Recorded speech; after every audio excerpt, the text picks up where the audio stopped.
All right. All right. All right. Um, you better know what you heard. This ain't just hype. This is Red Alert, Unfiltered and Cut. Time to sound the alarm.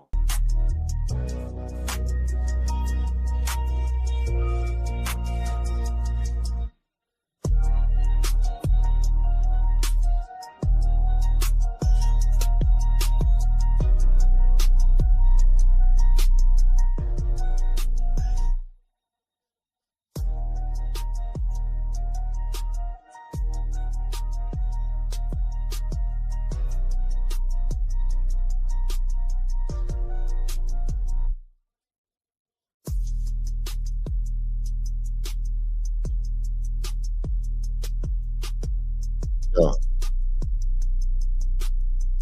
yeah.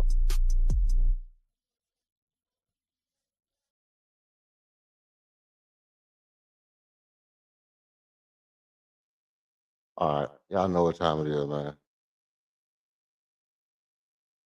We're here with another little something for you. We're gonna keep it brief so that we don't hold y'all here all night, as per usual. So look, this is where we at with our um let me pull this down for y'all right quick. Hey, appreciate everybody. You know what I mean? When you stop through, hit the like button. We're gonna get into a little bit of this Rockets talk.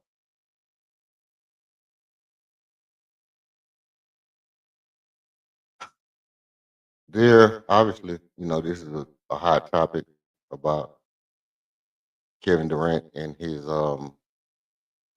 contract extension. And I'm not gonna stay on it long. I just had a couple of thoughts that I did want to get off pertaining to it. And before I start my rant, I just want to start by saying, this ain't nothing personal. This ain't nothing personal against nobody because obviously, um, any of the people that's involved in whatever I'm talking about or people that I'm fans of, else I would know about it. But, you know, it's just some stuff. It's just some stuff. Now, it was the Forbes magazine. It was, well, I don't know if it was Forbes magazine, but it was Forbes that posted this quote from your boy McMahon. Right. So let me give you a little bit of this quote. Um, by all appearances and by what I've heard, they're not gonna go all in on the extension for Kevin Durant. Now, doesn't mean it won't happen, but there have been rumblings of KD not going to push for the full. KD's not going to push for the full max. I don't know that the Rockets are going to put anything on the table that's close to the max.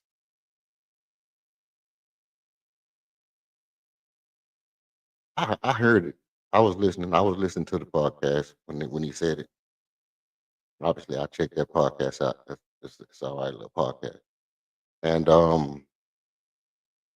you know, it was the Forbes magazine title that kind of got me to thinking about this because the title was "The Rockets should tread lightly." Um, the Rockets should tread lightly as far as an extension pertaining to Kerry. Let me get you the exact title. Here's the exact joint. Um, the Rockets must tread cautiously. The Rockets, here you go, right here. Houston, tread carefully regarding a potential extension. Something like that. Something like that.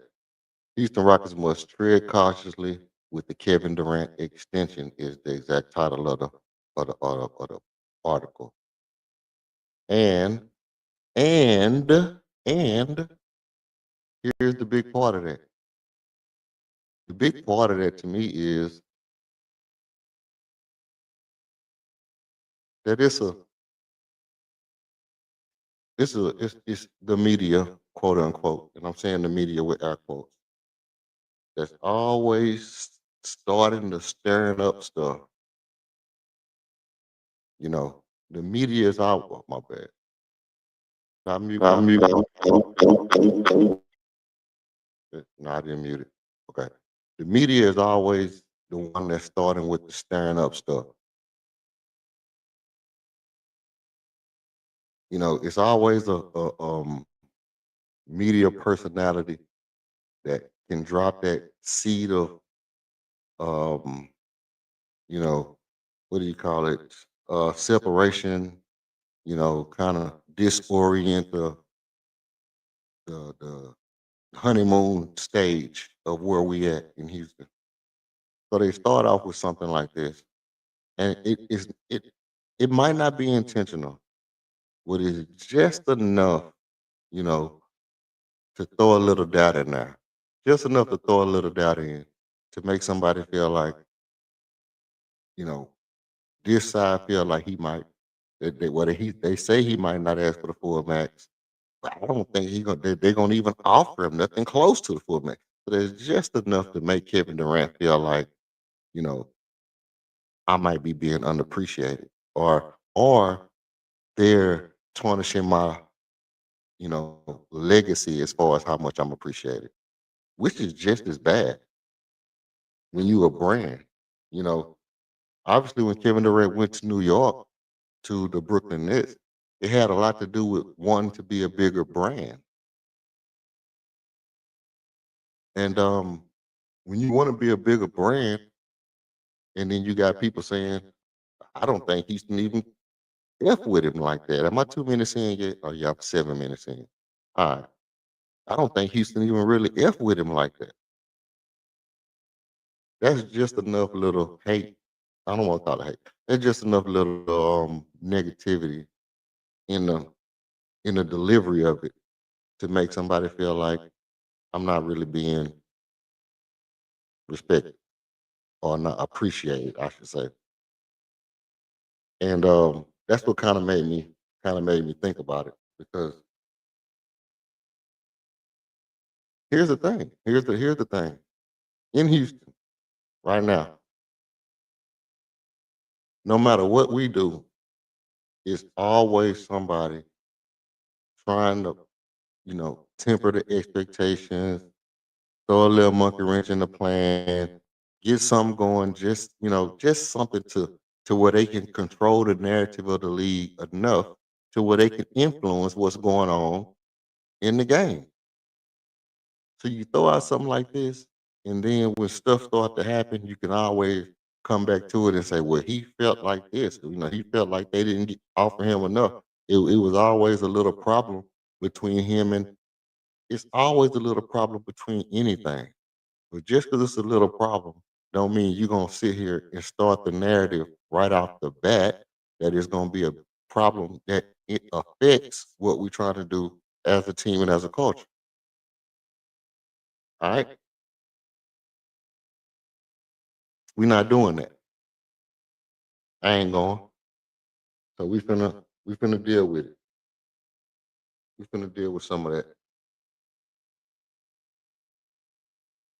Let's look at some of the stuff that's going to be being said this year. And I'm gonna run down some of them for you. Well, we got one already. They starting off with the money situation.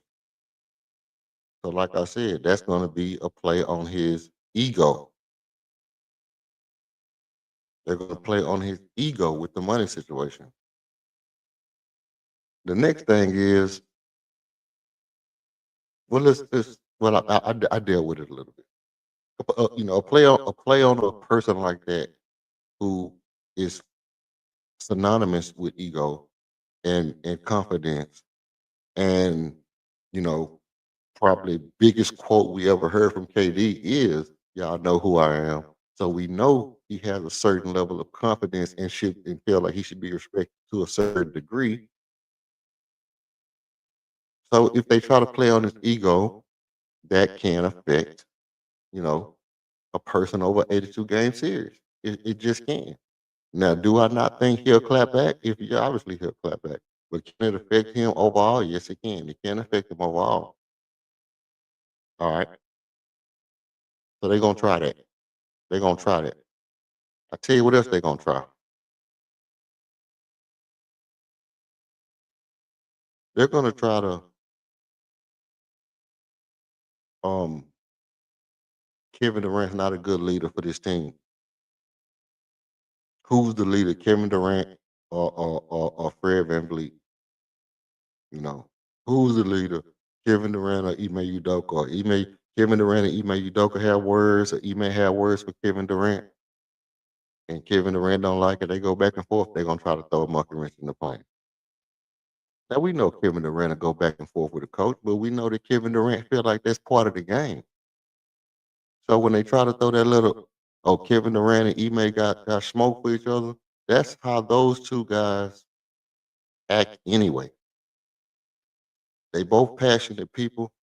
They both, you know, carry a very even kill posterior, as far as, you know, they aura is very even kill. And so if you see one of them get fired up, you'll be like, oh yeah, it was smoke. Not necessarily smoke. That's just two guys that's passionate that might, they might have words throughout the year. Kevin Durant being a leader for the team. Kevin Durant being a leader, you know, if him and Fred VanVleet have words, we know how Fred is. Fred is vocal, and Fred will say whatever the hell he feeling, and Fred is going to use some cuss words. That's why I call him Fred VanVleet. Fred VanVleet. He's going to have to bleep out half that shit, you know. But if they have words, you know, I don't really, I don't know how that'll play out. But from what I hear, you know, Fred is one of those guys that he say what he gonna say, and he'll come to you behind closed doors and tell you what it was and why he said it and how he feel about it in a stand up way. So I do expect them to try to play on the team and this and that and the third, and with those two things, you know, the overall leadership. If we go through a stretch where we're not playing well, you know, where they automatically try to turn around and say, well, they wasn't playing like this last year. They had more drive and more heart than this last year. Kevin Durant bringing that, they'll try all that as well. So now you got the money, the ego. That's the ego part. Then you got the narrative driven, you know, playing on his personality. That's the next part. And then they're gonna try to play on his intellect.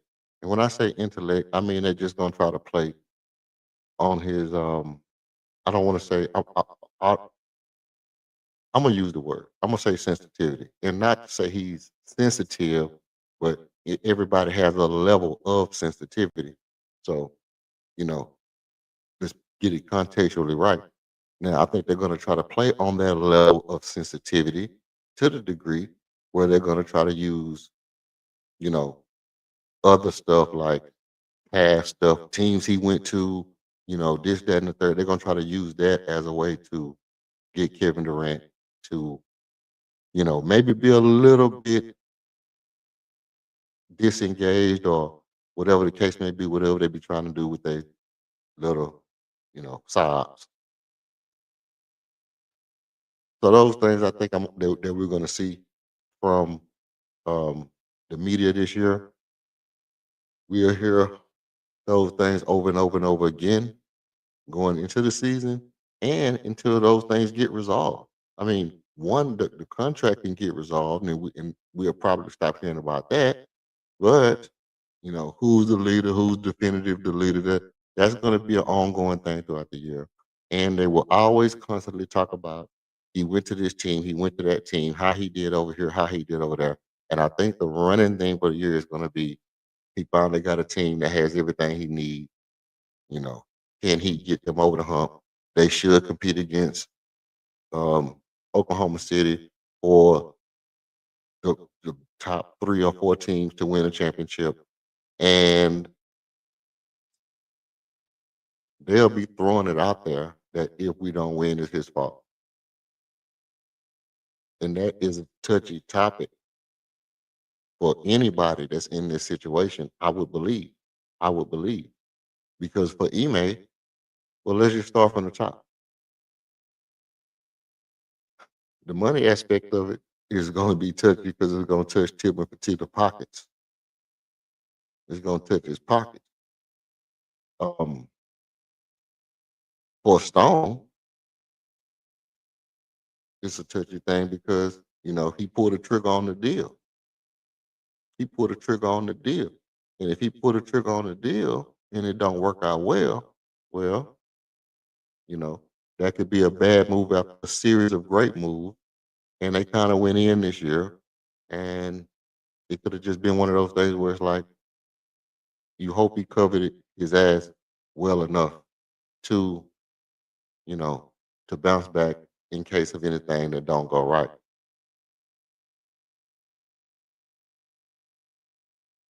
Also, um, it's going to be a touchy situation for Ime because Ime was on the team, on the bench with Kevin Durant in Brooklyn, where he left that team,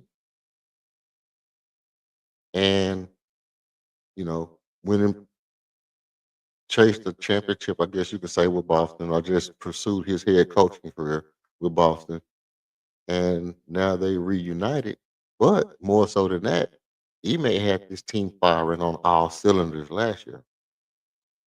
The only times we had bad games was when we just shot the ball bad or we was missing players. They was firing on all cylinders all year long. Um, coming back from down 20, winning close games. When it came down to a game where it was get close in the fourth, we always felt like we could win.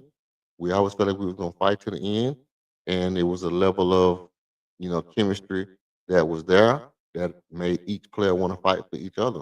And that's largely attributed to the makeup of our head coach. Here's the thing. Here's the thing.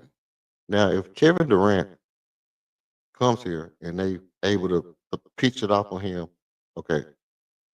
But it's also going to be touchy for Kevin Durant if he comes here and they're able to put another stain on his legacy as he's on his way out the door, because you will brand him as he was a great scorer, but all this other stuff. So by doing that, what you're really kind of doing is, you kind of giving him the trying to separate him from the other great players. I'll just put it like that. Because it's a three-headed monster. It's really a three-headed monster in LeBron James, Steph Curry, and Kevin Durant was always right there with those guys. And if you're able to separate him from those two guys, that's going to be bad for his legacy in my eye. Because this is the point where I feel like he can close the gap that they're trying to put between him, LeBron, and Steph, and make it a very close, conversation when we talk about the top tier guys in this era. All right. Now for the team, guys who feel like blah blah blah blah blah. Obviously, it could change the way it could change who they are overall. It'll literally change who these guys are, the young guys, because right now they're seeing the league through, you know, mustard colored glasses, ketchup colored glasses. And if something like this happened and we trade two guys who they like, you know, two guys who were there through the rebuild, one in Dylan Brooks, who everybody know he had their back, and you bring in something that don't go as planned, it could be it could be touchy to the team. You know, you look at guys that's still young, like Amin and Jabari, like they say, never meet your hero. It could be one of those situations where, Jabari is there with KD, and it changes his view on basketball, life, any of that shit. Any of that shit could go down. Now, you know, so those things I think is important. But overall, I think one of the main things that really made me want to just come up here is the tread cautiously thing. The tread cautiously.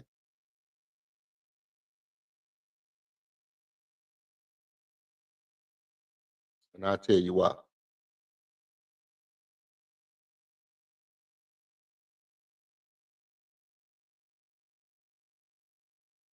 We as Rocket fans have been through, first of all, I mean, let's keep it a book.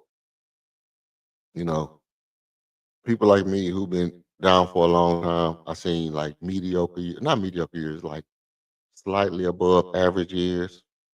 And then we was good, you know, B plus, good, A minus, good for a while. I mean, like you look at those Ralph Sampson, Elijah Warren teams, they was good, like A, A minus, A minus, good, and they was able to compete, you know. And then you look at those years, the sleepy floors and all that stuff, those good years. Then you come out of there, and then we get the team together, and then we go through very good years, a little bit bad, but very good years in the 90s. Then when that's over, we go through like this excitement phase where we have these two guys coming in with Steve Francis and then Steve Francis, Tracy McGrady, very good years. Even though they weren't great years, they was good years, right? Yeah, I mean, then Tracy, good years. And then we went through like a middle of the pack phase for a while. Then we go into James Harden era where it was amazing. It was amazing. And then we had like the worst Rockets seasons of my life, I would say. Easy. And like Houston has been depleted, emotionally depleted, just, you know, as far as dealing with the conversations, like some of these conversations are starting to just blur into each other, blurred lines. I'm feeling like what's the Robin Thicke, feeling like Robin Thicke, everything is blurred lines. And it's like all the everything was gone from the organization. It was just depleted. It was poor to say the least. We was we was emotionally poor in Houston.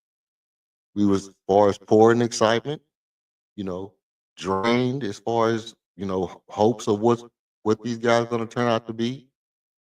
Uh, His poor offense, depleted as far as what we could see in the future with our coach, and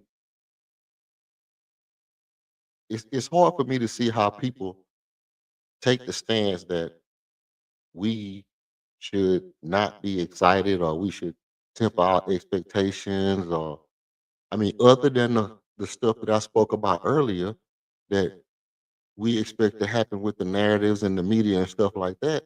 Why would anybody expect us to temper you want us to temper our expectations because you're gonna say that Kevin Durant and the Rockets have a financial dilemma?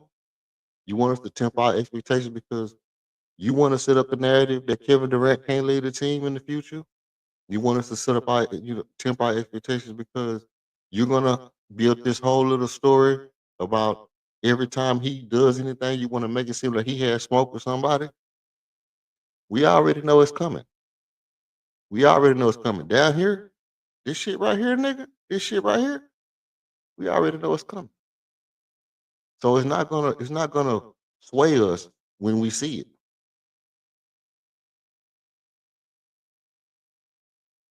But this is what I'll say to the media, to Tim McMahon, to the Forbes article who said tread lightly. Before I get off of this topic, this is what I'll say. If this was Laker Nation or Boston and we was overflowing with championships and great stories of winning all throughout our legacy, and everything was peaches and cream and sunny roses and Golden State Warrior, and the refs are cheap for us like they cheap for everybody else, and we had an abundance of excitement and things to look forward to. I would lay that down for you. I would submit. I would submit that we should temper our expectations. But this, we don't have that. So this is what I want to say. As far as us in Houston, I think I speak for everybody when I say I being poor have only my dreams. We lay our dreams down in front of you. You tread like you tread like we not treading like that. Now let's get on to this next thing. We looked at it at face value. We said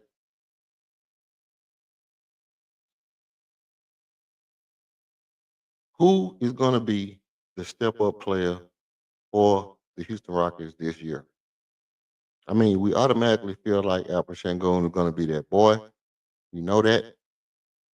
Um, we know what we expect from everybody, but the person who most people have been pulling for to have a breakout season, Boy Smith Jr.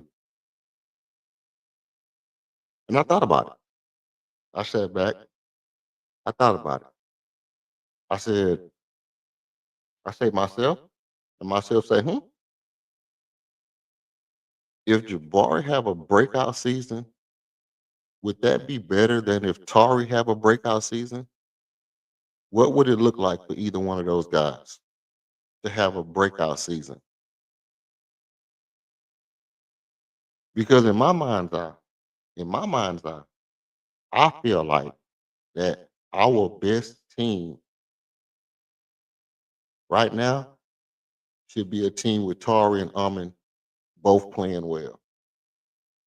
Because what Tari can do as far as putting the ball on the floor, change your pace, getting downhill, playing up and down, you know,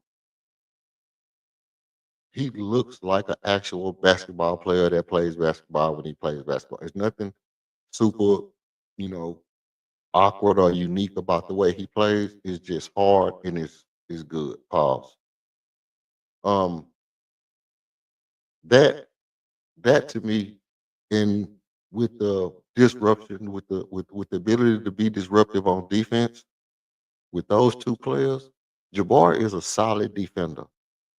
He's a solid defender in the right place, but no, but it's just that I'm not the settling kind of person. I'm not the kind of person that's like, yeah, we need a solid defender because we need that one thing that's that's mid. And I'm not saying Jabbar is mid, but I think what happens is you look at, it's like saying if you have a bunch of Jordans on your team, the thing what people do is they say, yeah, but we need that. We need a fundamental player. You can't just be all Jordans on the team. You know, you can't just be Jordan and another Jordan at the point guard and another Jordan at the three. and then you got two Keem ones. That's not gonna be a good team. You need to have a fundamental player. You need to have a Scottie Pippen. You need to have a Tim Duncan. Something that's fundamental that's not just over the top, you know, just stick out. You know, something that you don't need everything to stick out. And I think that's the Jabari. I think that's the Jabari thing. I think the Jabari thing is he doesn't stick out, and people feel like that ability to not stick out. If he develops that and has a jump out, breakout season, it will look very well rounded to have that guy 2, 3 dribbles, pull up fundamental, spot up in the corner, three, boom, fundamental, not putting the ball on the floor a lot when he don't have to, boom, solid defense. He up and down, he spread out wide, he sit in the chair, he can get that, a little bit of protection on the rim, and it all looks textbook. It all looks textbook with Jabbar. And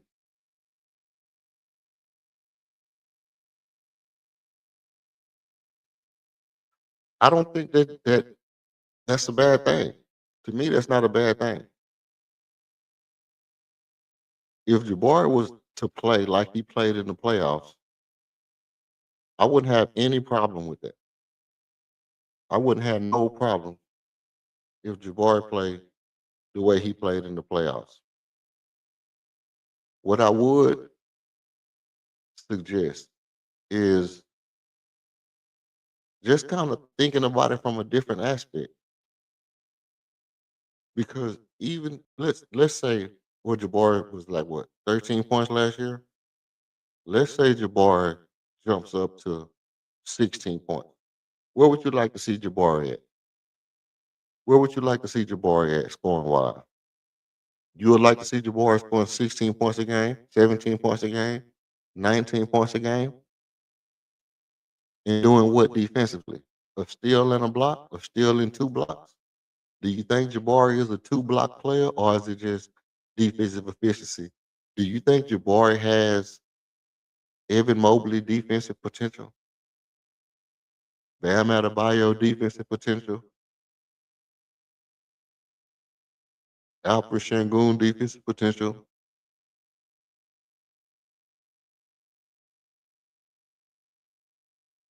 or do you think Jabari is a Rashard Lewis? Rashard Lewis, that guy that's gonna be right there, gonna shoot the balls, gonna shoot lights out, gonna be a threat from beyond the arc every time. Yeah, he can get down there and bang on you, but for the most part, he's just solid. He's just solid. And if that's what you want Jabari to be, you want Jabari to be solid. That's what you consider a breakout season for Jabari. I'm cool with that. I'm cool with that. I have no problem. It's just that me myself personally, I think that a better person to have a breakout season would be Tari Eason out of the two. Now, obviously, it was a article, or was it Vegas or whatever, had Armin Thompson as the clear cut choice for most improved player this year, and everybody was talking about that. But I'm saying, like, inside the Rockets world, like, real life. We know what we know Armin to have a breakout season. No matter what he does, if it's a step better, it's gonna look amazing because he looked amazing last year. So if he's consistent and he plays more, he's automatically a breakout season. But if I say, okay, what's the margin? What's the margin between how good Tari can be and how good Jabari can be next year? And then you add that to the team. Me myself, I say, well, what was Tari, like 7 points last year, or something like that? If it was that. But if you think about it and you say Tari's game, like real life, the way he plays, is something like a shooting guard. And at what is he, 6'7", 6'8"? If you're able to bring Tari and because to me that's my future lineup. And I said this since we got Amin. Like Amin and Tari together on the court with the way that people was talking about Tari his first year and his second year, where they were seeing shades of Rodman. Like you got a player on your team where they say he has glimpses and shades of Dennis Rodman, and you're gonna say we're gonna put him on the bench for a person that's got shades of Rashard Lewis. It's just too big of a gap for me. The not the potential gap, but you can say the margin for improvement as far as potential is one thing, but the what we've seen them do in increments in you know um just how we've seen them play over the time we've seen them play. You say which one of those guys, if you extend that out to the full potential of what we've seen them do, which one of those guys is a more impactful player? Some people might would say it's Jabbar. I would not. I would say give me shades of Dennis Rodman at the shooting guard and add that with Amin Thompson, which is, you know, and you say, well, with Kevin Durant playing the four, we don't really want him to play the four. But I don't care. Put Amin at the four. We don't want Amin to play the four. Well, put Tari at the four. I think Tari is more of a guard than Amin. That's just me. Tari handles the ball better, more controlled than Amin. He has changed the pace. I think I just like the way he dribbled the ball better. I'm not even gonna go into it. Yeah, I'm gonna play point guard, but I like the way Tari handles the ball better than I like the way Amin handles the ball. So if Amin and Tari was able to improve together, they could be defensively what Jordan and Pippen was defensively. And that's what you have to look at. You have to look at it and say, do we have something that's again a game breaker? Do we have a world beater on our team? Yes. If you put Jordan Pippen defense on the floor, you put the Jordan of defense and the Pippen of defense on the floor together, because I honestly think Amin can be defensively what Michael Jordan was offensively.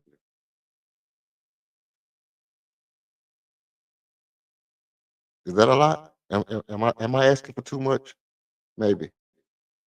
Maybe I'm going a little far with mine. Maybe I'm going a little overboard. But I honestly think Amin could be the greatest perimeter defender ever.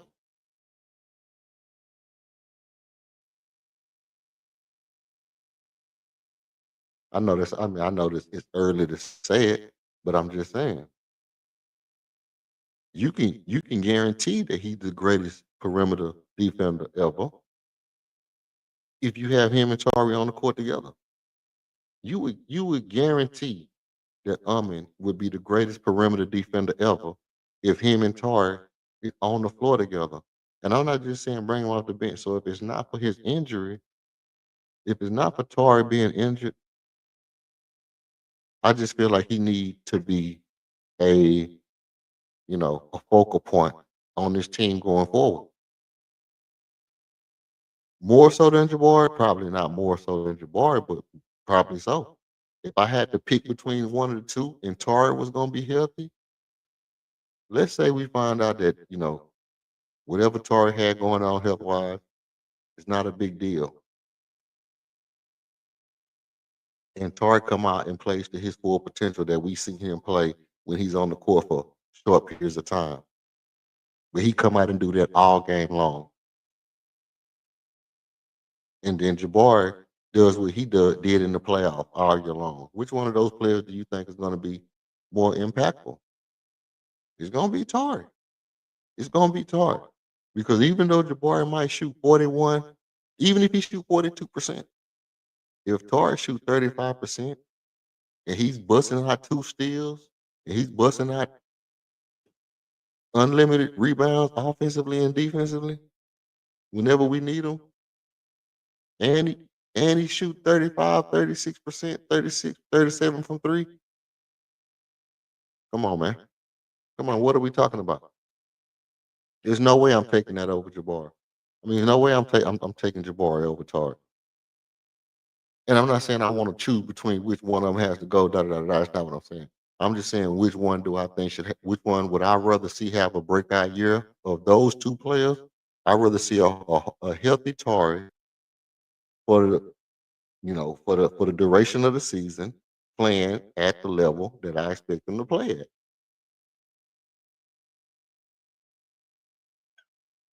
That ain't asking too much. Not only is it not asking too much, I guarantee you, that's the best thing for the team. I will put my name on that. I put my name on that. A healthy Tory playing the way he plays all game long. Now, if I know people say Tory turn over the ball. Tory turns over the ball. Almond turns over the ball. Alpin turns over the ball. Everybody turn over the ball but Fred VanVleet. Jabari don't turn over the ball a lot. You're right about that. You're right about that. Jabari don't turn over the ball a lot.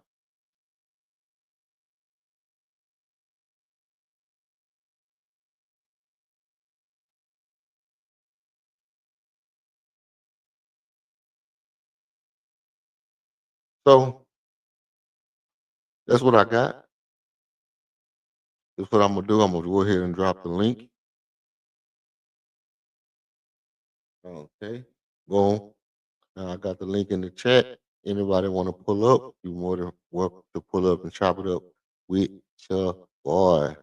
You know what I mean? I'm gonna be here until I'm not.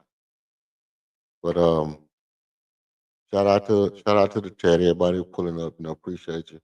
You know, but those are just some of my thoughts about that. Now, what I could get into right now, I could get into a little bit of this Reed Shepard type stuff, whatever, da da da da. Because obviously we know how I feel about Reed and his company. We talked about that last time, but I do think that if you're looking at the future and you're saying you really want to build like the other teams is building, and you want to compensate for what you're gonna be missing when Reed Shepard is on the floor, those are two perfect players to help do that. Now, what I wonder is, you know, we we be having a lot of different talks about different scenarios or whatever. And the other day I was on was we I think I was on Greenleaf. I think I was on Greenleaf exclusive. Shout out to Greenleaf exclusive. I think we was on there and we was talking about it might have even been here. It might have even been here. We was talking about the teams that we think are going to be, hard for us to beat in the playoffs. I think it was over there. Team that's gonna be hard for us to beat in the playoffs. And everybody kept bringing up like Denver. Like Denver was gonna be hard for us to beat. And I'm like, I don't know about Denver. I don't know about Denver. The reason I don't know about Denver is because of the simple fact that um, the coaching situation and all that stuff. You know? Even on the ESPN, they was talking about the Clippers gonna be the best team and stuff like that. Like I don't, I'm not falling for all that stuff. I don't think that Denver and the Clippers is just way better than us. The Clippers have a little continuity because they've been a team together for a while now. But Denver, they got new pieces back. Okay, they did made a couple of moves. They got made a couple of good moves, but it's only one ball. It's only one ball. It's only one Jokic. He got to do what he got to do. You think Jokic, the best chance for Denver to win is for Jokic to go ahead and score 40 and get 20 assists and all that stuff that he do. All them other guys are just guys. All them other guys are just guys. Ain't not one of them dudes no super defender. And they got a new coach. They got a new coach. So I was thinking about the standings on the West. And I'm like, I know I said it before, but I don't think no other team can beat us other than Oklahoma City because they got the foul merchant over there. They got the foul merchant over there. And as long as they got that foul merchant, they got an opportunity to win. But I don't really think it's no bunch of teams that can beat us on the West. I think our biggest, I mean, yeah, I think our biggest threat, to be honest, would be coming off the East because I mean, I don't think as much we can do if Detroit is playing at his best. I don't think we have shit for New York if Jalen Brunson get to going crazy. You know, I think those kind of things scare me a little bit. And the Golden State Warriors always scare me. And the Golden State Warriors always scare me. Period. You know, that's just me personally. Um, but I'm kind of a little bit like Detroit. I know they're not a good team, but Detroit can get physical. They can match up with us physically. And as of right now, you know, Cade, Almond, that's a great matchup. Cade versus Almond is a great matchup right now. And they got some veterans over there. So, and they gonna be physical. Guess who else gonna be physical? That I think gonna give us problems. I tell you right now, Orlando, Orlando gonna give us problems, bro. Orlando gonna give us problems. I don't think people know how hard it is for people to stop Pablo Banchero. That boy Pablo Banchero is a real problem. And I think that could be, I mean, but if we get that far, hey, I'll tell you something else you don't realize. Milwaukee with Giannis and Miles Turner is different. That's different. I don't know what they're doing with their point guard position. I know that what you call your boy? Giannis usually be playing the point guard or whatnot. But, you know, safe to say, safe to say that that's a defensive team. That's a real defensive team when you look at it and you say they have Giannis and they have Miles Turner protecting the rim. When Giannis is on the perimeter locking shit down, Miles Turner is in the paint.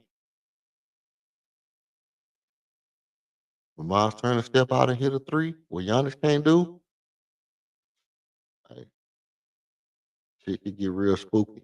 Shit could get real spooky with them guys. Let me look. Let me see what we got. What we got? I got a comment in the chat. What's up, chat? What up, chat? I had a comment in the chat. Where was it? It was backstage. What I said? Chat. Where my comment go? Oh, I guess not. That was weird.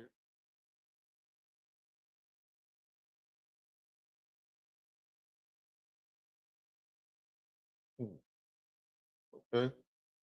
Well, shout out to whoever that was in the chat, man. Comment came in and disappeared on your boy. The comment came and disappeared. But hey, look, that could be spooky hours. That could be real spooky. I tell you what else too. If you think about it, like what have we done? Is now? I'll give you this. I'll give you this. If we come up against Golden State Warriors, we do got Kevin Durant to go against Steph, and Al Pachenko to go against Jimmy Butler as far as scoring. So we do look a little bit better as far as scoring with them. But but what about the coaches? What about the coaches? I'm always jump out there on that bridge. It's hard for me to see how do the coaches fare.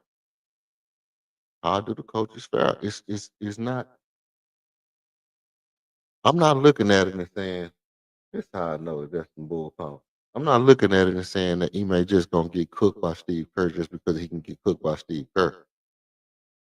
What I am looking at it and saying is that he has gotten cooked by Steve Kerr, you know, in the past. Steve Kerr has sat back and adjusted to what he may be doing, and then turn around and then take him out. Take him out. He'll sit back and he'll look at it. He'll watch how he playing, and he'll realize that he's not gonna make no adjustments, and he will take him out. Take him out. What did he do when he was in Boston? He sit there and watch them, or they're gonna keep shooting these threes. Well, I'm going to take him out. We're gonna cover the line. We're gonna dig down on Marcus Smart in the post, and we're gonna take him out. And that's what he did. And then we came back this year. They're like, okay, well, all they're gonna do is try to get into his action with his best score. We just gonna everybody hedge one side, and we just gonna y'all know the rest. And they did that. Now, they say Kevin Durant want revenge. He want revenge. Kevin Durant want to get his get back. He want to get his lick back on Golden State Warriors from the first time they put him out, and he need to. He need to. At this point in their career, let me tell you something. At this point in their career, the Golden State Warriors need to be able to just lose a couple of times, and it's hard for me knowing how they treat dynasties to see the Golden State Warriors getting eliminated early in the playoffs. Let me tell you something. I don't care how good Joker is. They know what your weakness is, and they know how they can get your ass up out that playoff. They know how to get your ass up out that playoff. If you think for 1 second in real life, real time, that Alex Caruso, let me tell you something, man. Don't be alarmed, Renee. Let me tell you something. If you think Alex Caruso can hold Joker, Nicolo Jokic, Nicolas Jokic, you think that dude can hold that dude? That's what you believe? Child, please. You must be on them hookah balls. Ain't no way in the world. Ain't no way in the world. It's something suspicious about that to me. It's something suspicious about that to me. Man, look, what my 10-4 hat at? Let me get my 10. Hold on, let me find my 10-4 hat.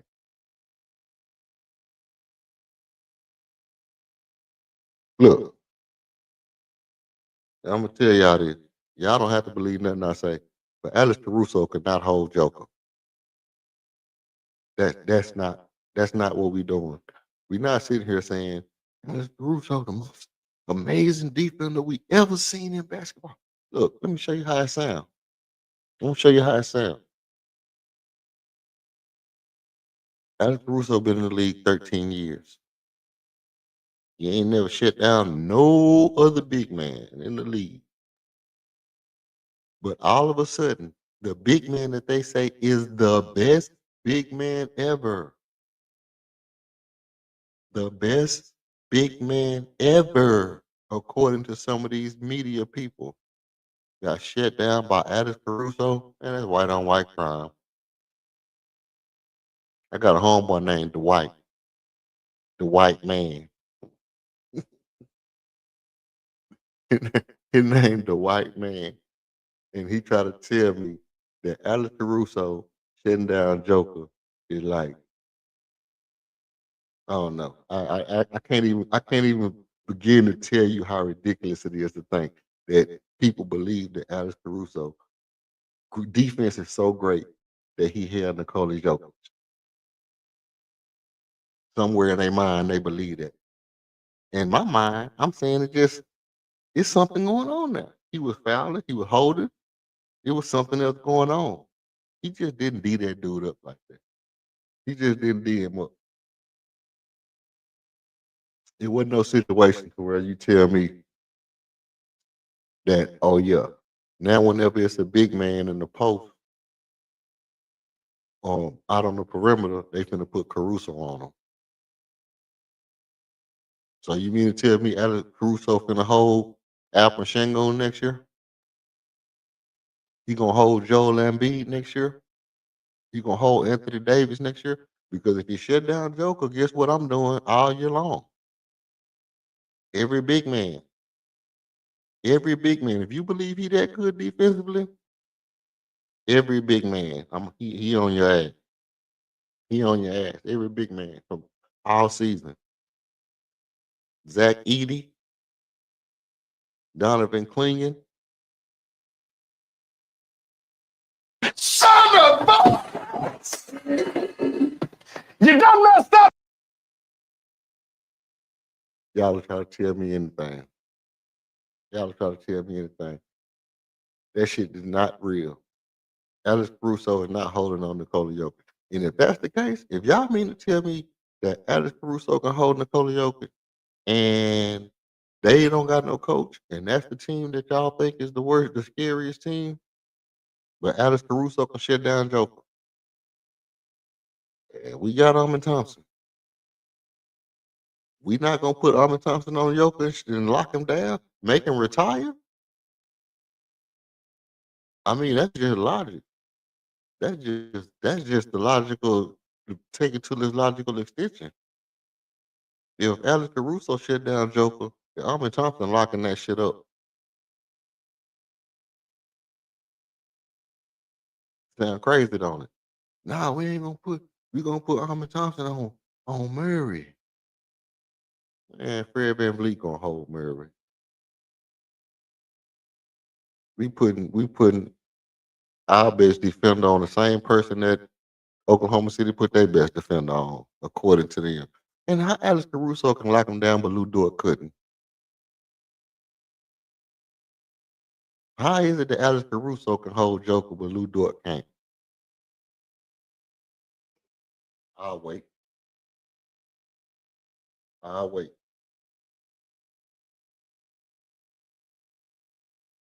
No. I tell you what, I'm gonna tell you right now. If Alex Caruso running around like this behind Joker, hey, get him. Y'all get him. I need help. He backing me down. He backing me down.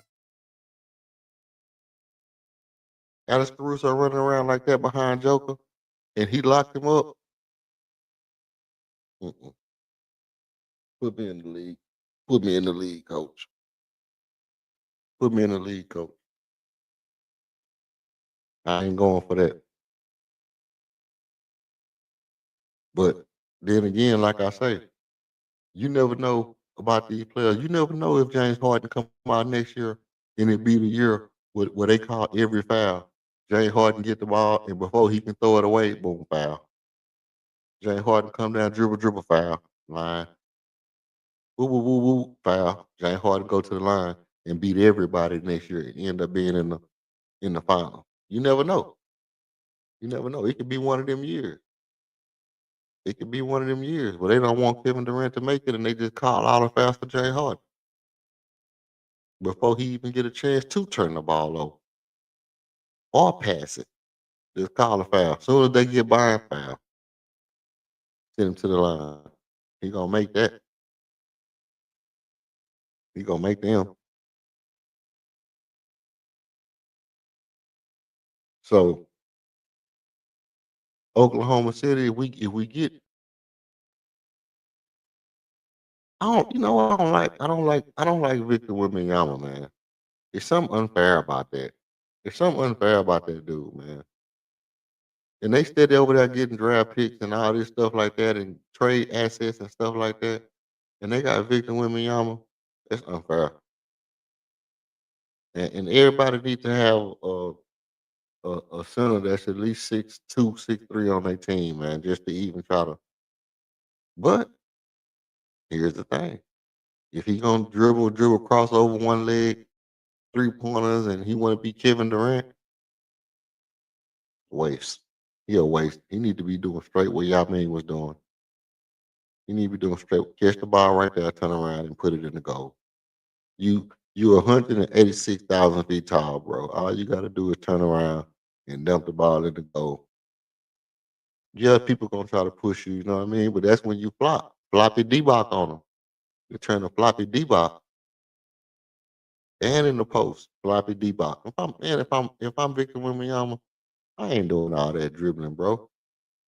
I ain't doing all that dribbling. I'm only playing defense every other possession. I ain't even running down the court on defense all the time, and I'm not running down the court on offense all the time. I'm gonna save my knees. I think a lot of time I think that's what it be. I think he be wanting to shoot the three just because he just be tired. He don't be wanting to go down in the paint. So he just pull up. And to be honest, I know for a fact that was part of Mike D'Antoni's plan. Part of Mike D'Antoni's plan, part of his whole, let me tell you something. Part of Mike D'Antoni's whole scheme is this. If James Harden is only playing basketball from 3-point line to 3-point line, I can sit here and do the math, but let me just estimate it for you. 94 feet. The 3-point line is 20, what, 21, 21, something like that. So that's 41. He's only running basically 30 feet out of the 90 per possession.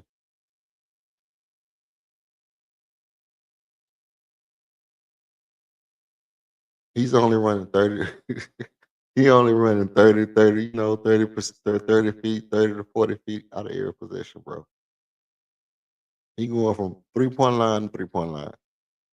That's it. That's smart. That's smart. That's why James Harden should be able to play longer than everybody else because for like 9 years, he didn't run. He didn't run with 30 feet of possession.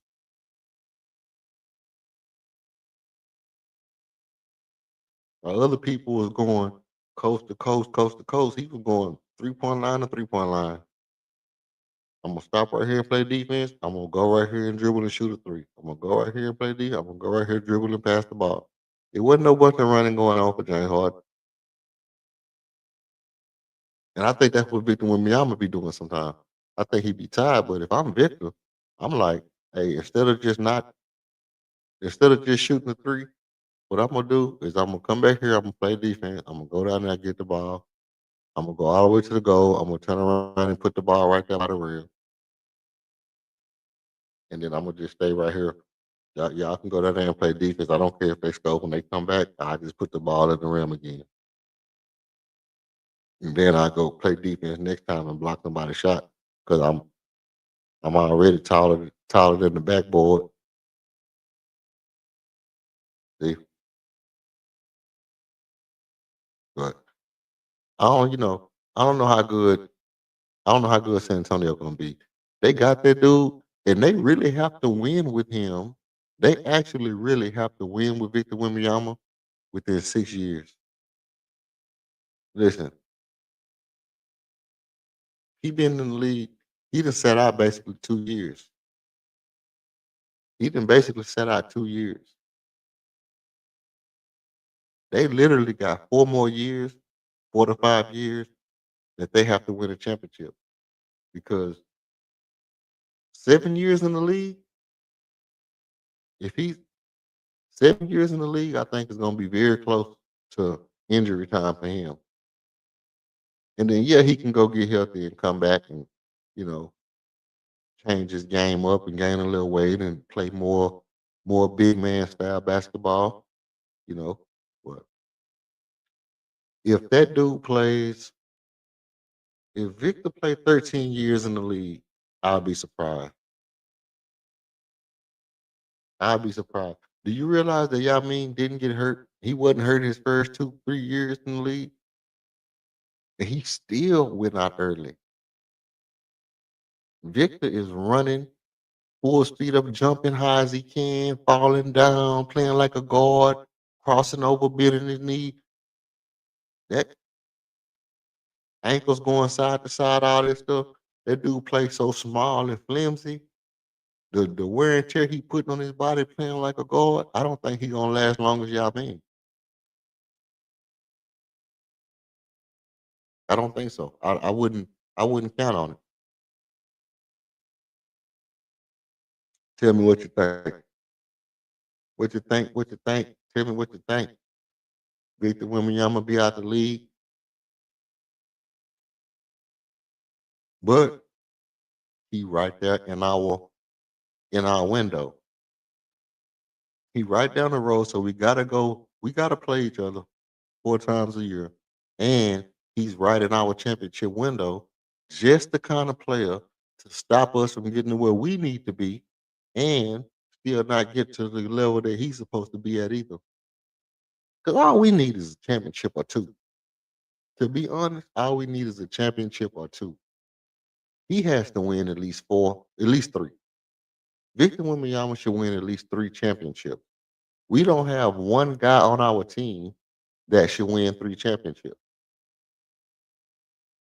Like none of these guys are like, oh, if this dude don't win, it's something wrong. We don't have that guy on our team. We don't have one player on our team that you would say, if he don't win a championship, something wrong. But I tell you who is Victor Wembanyama. If he don't win at least 2 championships, something wrong. If he don't get, I'm saying two, but if he don't get one,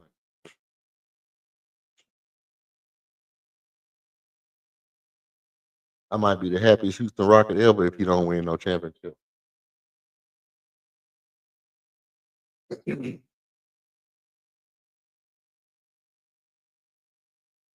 Nope. So that's that. That's that. I mean, as far as Denver Clippers, you know, we already know, like I say, Curry and then whatever. Oh, nah, do you know what? I did forget about somebody. I forgot about Luca and LeBron. I forgot about Luca and LeBron. That could be a problem.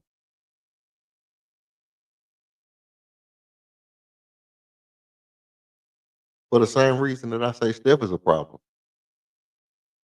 It could be a problem to have, um, you know, unless it's one of those things where they got to make an example out of somebody. You know how it is when you know, when your skin don't sunburn and you start to feel like you in the billionaire boys club, and you know you already setting it up like, oh, I'm gonna get the team in Vegas. And, man, let me tell you something. Let me tell you something I know. It would be honorable for LeBron to get the team in Vegas. And if he got the team in Vegas, he'll be the GOAT. That would make him the GOAT NBA person to me. It wouldn't, I mean, I don't know about best player, but it would make him the GOAT. Like they say, oh, with Jordan, people still wear Jordan shoes. Jordan shoes would not have shit on LeBron if he got the team in Vegas. That would eliminate the Jordan shoes argument altogether. Because that would mean that overall they knew that he felt like I can do what I want to do type shit, and they let him do it, that's different, bro. They don't let you do what you can do what I want to do type shit. They don't let you get away with that.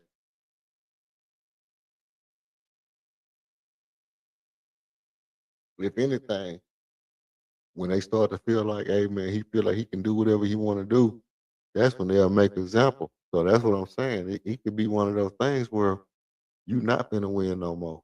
You finna, oh, you want to get that team? Hey, somebody said you were trying to get the team in Vegas. If you really, really want to get that team in Vegas, you know, maybe you should try getting the ball to Luca more. Oh, you really want to get that team in Vegas? Maybe you should go back to Cleveland and try to win in Cleveland. Oh, you really want to get that team in Vegas? See, that's the kind of stuff that I be thinking when I got on my tinfoil hat, man. That somewhere, I don't doubt that kind of conversation happened or has happened. Duh. If you really want to get that team in Vegas, maybe you should go back to Cleveland and try to win.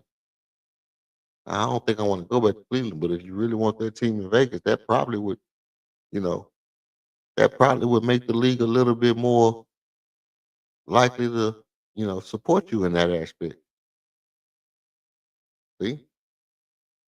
And then he got to make the decision. You got to make the decision. I don't want to go, but am I going to let them dictate my choices on what I want to do? So now he go to Cleveland, not win a championship in Cleveland because you're not winning another championship in Cleveland. Forget about it.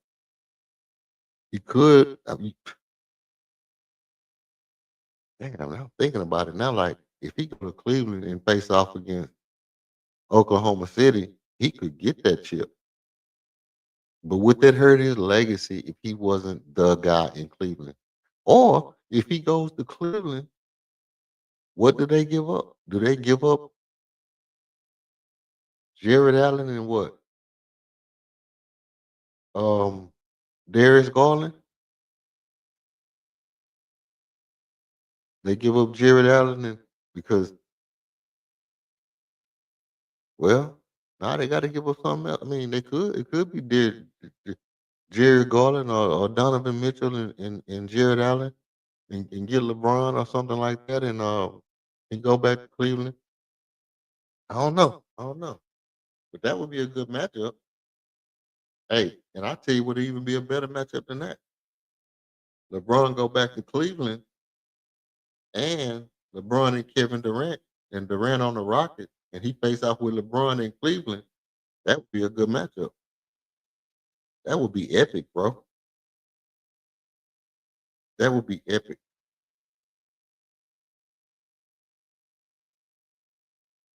I could see some shit like that.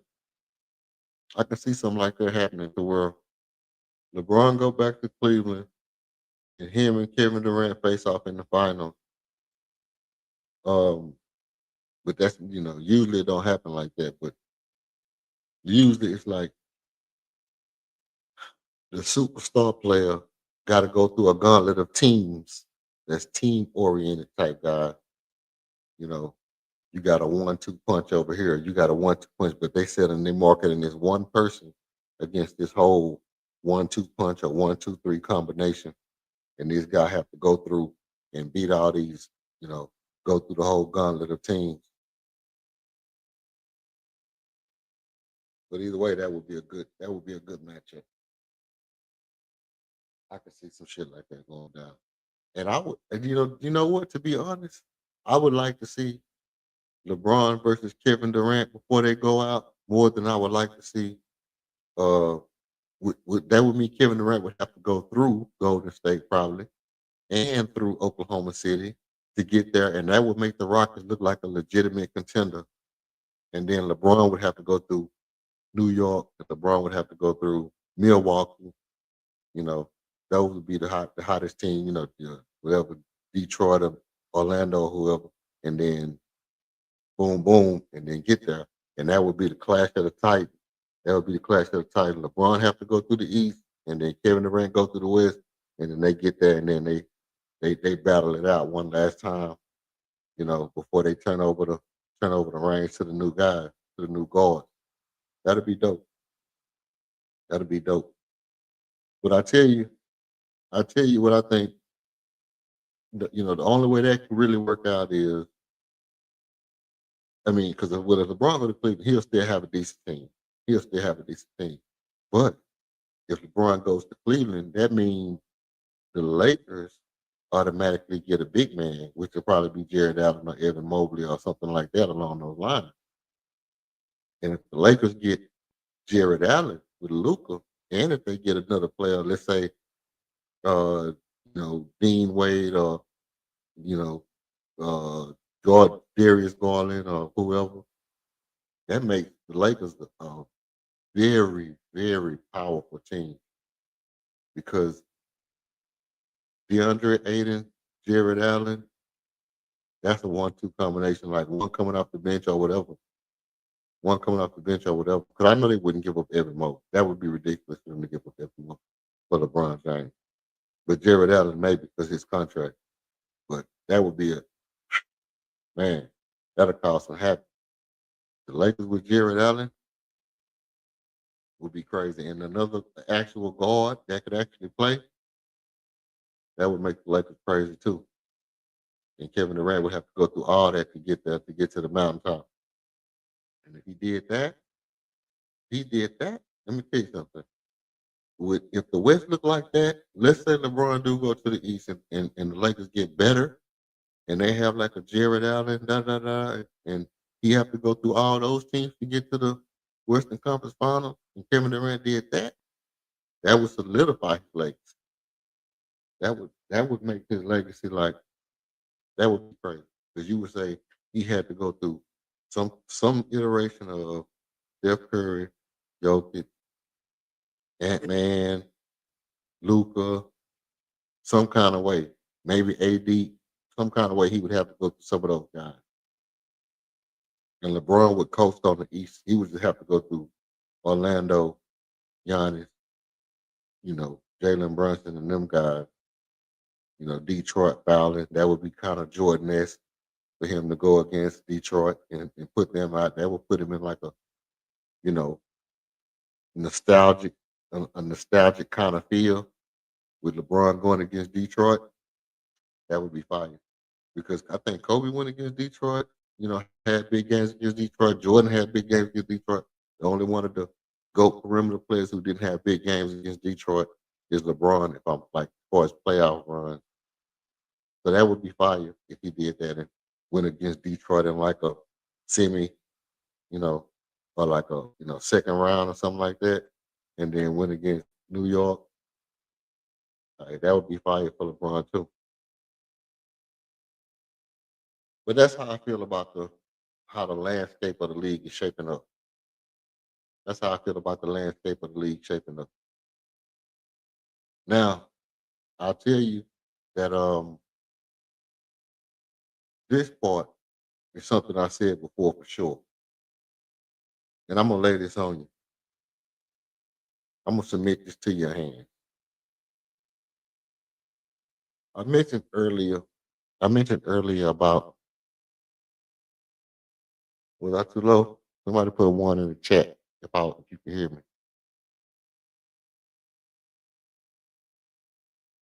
Okay. Um is if Armin Thompson, let's say Armin Thompson raises his point level to 20 points a game.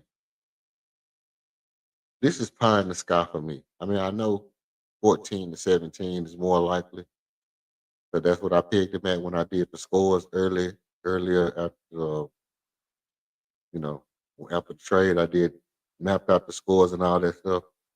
But I also said that if he got to 20, if Armin had a 20, 10, 5, 2, and 2 year,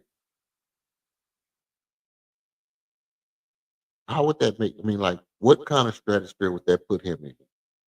20, 10, 5, 2, and 2. What kind of stratosphere would that put Armin Thompson in?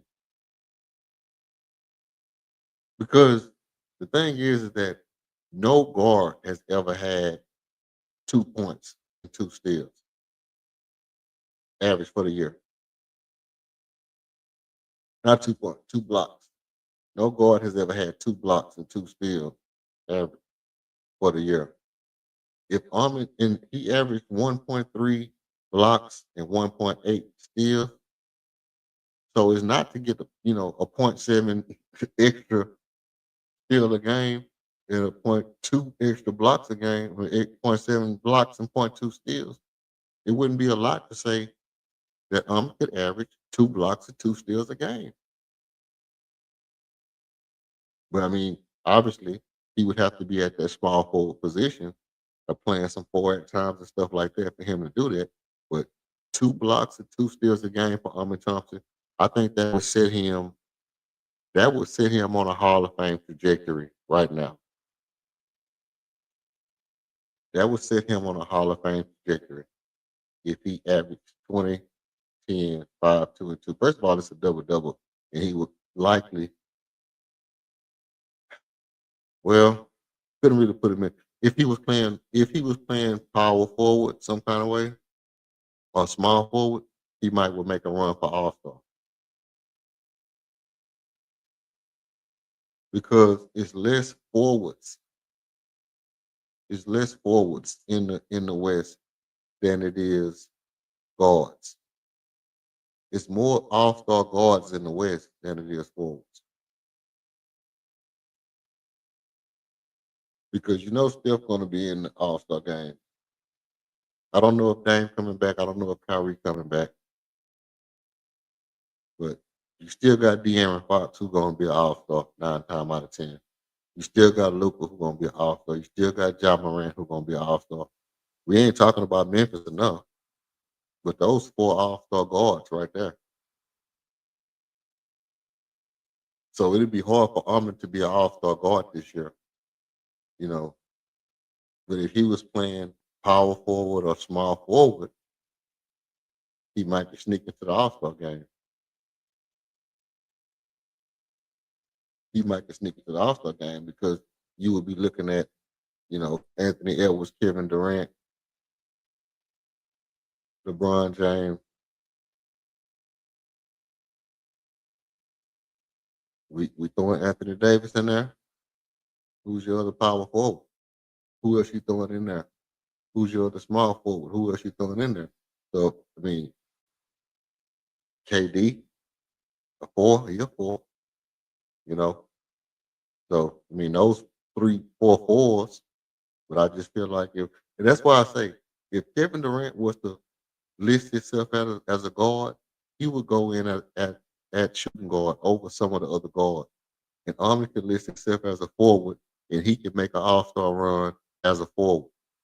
That would be better to me as far as getting those guys into the All Star game. It would be easier if Kevin Durant listed himself as a shooting guard and Armin listed himself as a forward for those 2 guys to potentially make an All Star game this year. I don't know if Kevin Durant even want to be in the All Star game. Like I said last time, especially if they do this, you know, European versus American thing. But I'm not even going to rant on that again. But I would like to see that. I would like.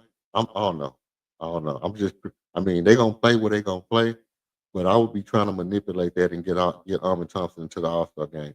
But whether he get into the All Star game or not, I think a double double. Into which ways he get 2 rebounds and 2 blocks. I think that put him on Hall of Fame trajectory defensively, and you know being looked at as one of the great defenders of basketball history, for that matter. Early on, if he get two steals and 2 blocks, he's being looked at for one of the great defenders of basketball history.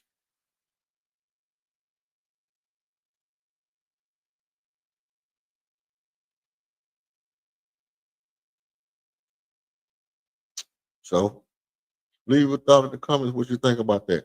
What you think about 20, 10, 5, 2, and 2? Is that too much? Is that too much? It's 20, 10, 5, 22. Is that crazy? That's crazy work for Armin. I mean, that's a 7 point jump, you know. But like we were saying, he's gonna have more opportunity. He's gonna play a couple of extra minutes a quarter, maybe extra 2 minutes a quarter. That's an extra 8 minutes. Um, he's gonna be dependent on it a little bit more as far as initiating offense.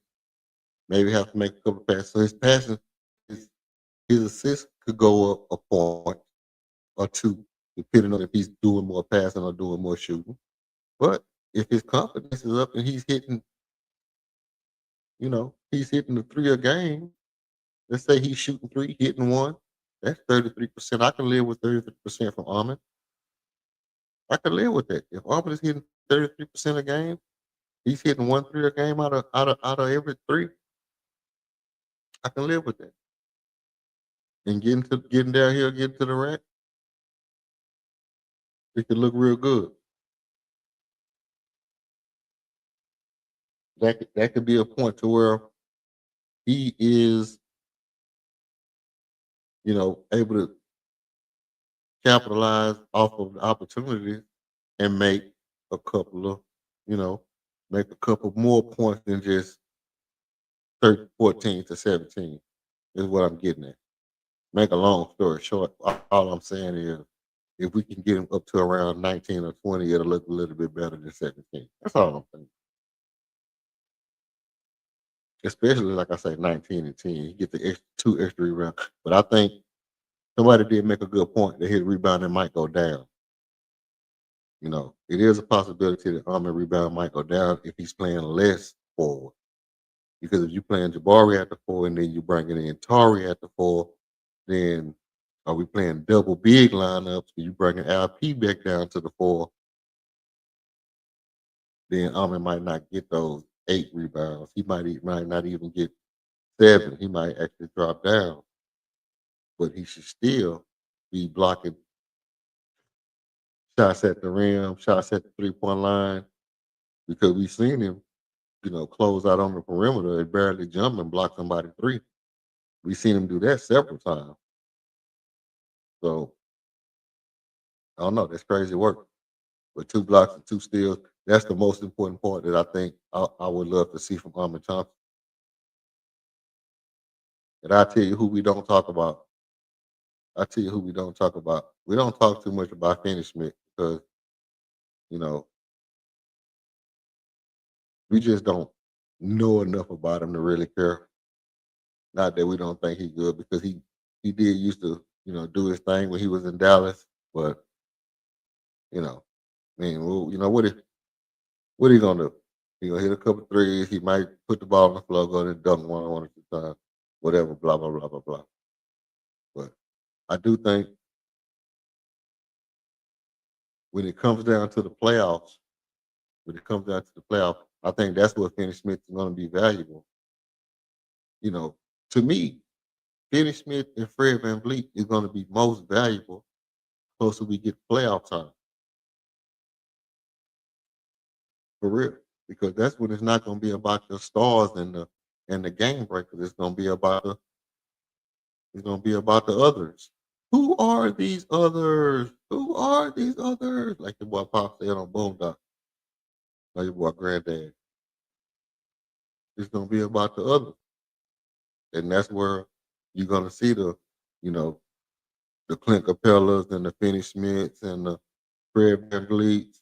Those guys, big plays are going to mean so much more the closer we get towards the end of the year. Like right now at the beginning of the year, a big play for one of those guys not going to mean nothing. It don't mean nothing but except for one of the guys that we want to see improve didn't do something. If Finney Smith hit a clutch 3, that just means Jabari didn't hit that clutch 3. If Fred VanVleet hit a 3 down the stretch, that just means Kevin Durant didn't hit that 3 down the stretch. Because those are the role players. Now, obviously, if Tari hit a big 3, that's different because he a role player, but He's one of the guys that you want to see accept, take the next step. Same as with Reed Shepard. If Reed Shepard do something big down the stretch where he's a role player, but you want to see his improvement. You want to see him making big plays. But who cares if Dorian Finney-Smith hit a clutch three in the first half of the season? I don't. I don't. If he hit a game winning, let's say we down by 4. Let's say we're down by 4 points, and Dorian Finney-Smith hit an and 1-3 to get us into overtime, I wouldn't care. Not one bit. Not one bit. If we down by 3 and he hit a 4-point play and we win, I wouldn't. I mean, maybe a little bit, maybe a smidgen, maybe a little smidgen, I would care. But not enough to be like, Dorian Finney-Smith, that's what we needed. No, I wouldn't be like that at all. I'd be like, okay, he did that. I'd be like, That's how you supposed to shoot. From now on, that's how you shoot. but every time, hey, every every single time Taria Army hit a 3, That's how you supposed to shoot. From now on, that's how you shoot. every time Reed Shepard hit a 3, That's how you supposed to shoot. From now on, that's how you shoot.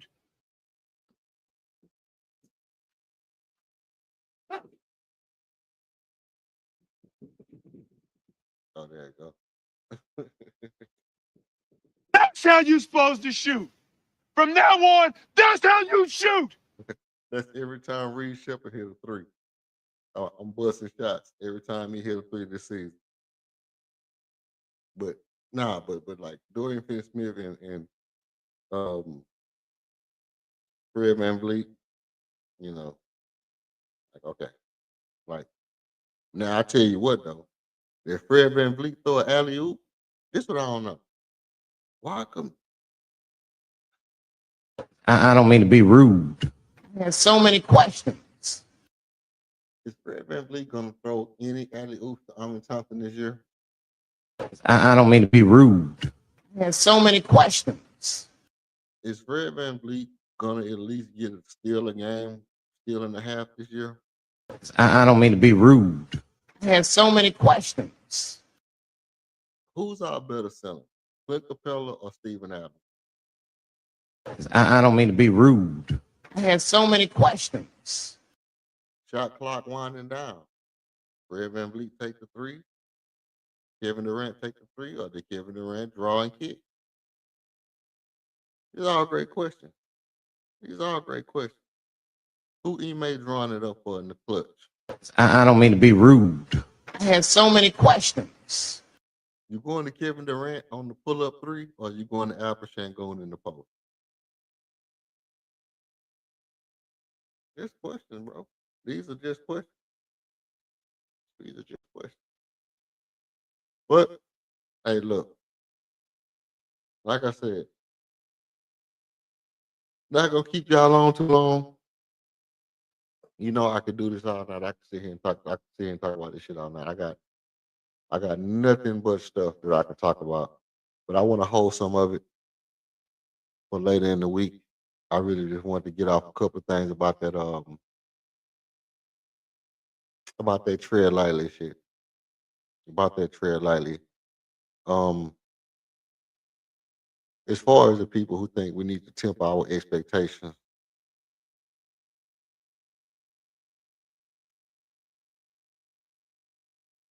we don't need to temper our expectations about Kevin Durant and his contract situation. We believe that Raphael Stone is going to do what Raphael Stone do.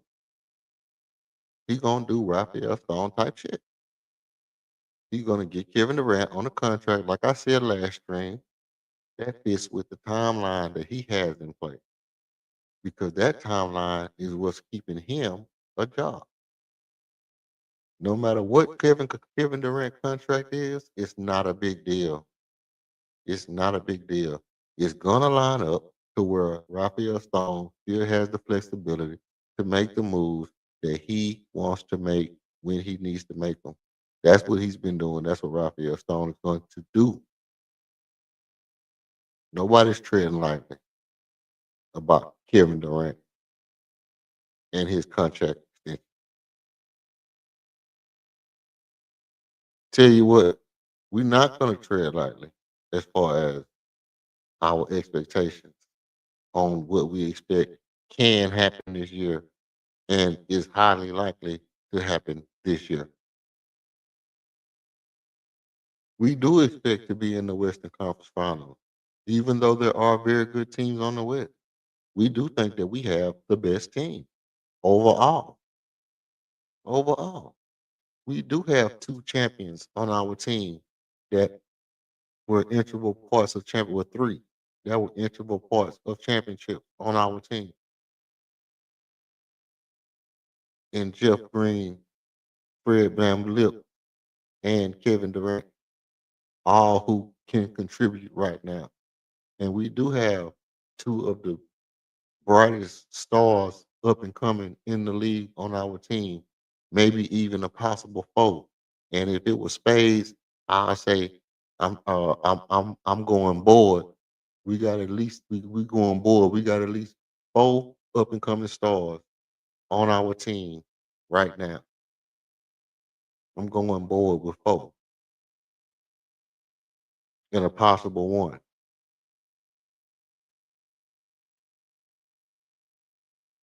I would.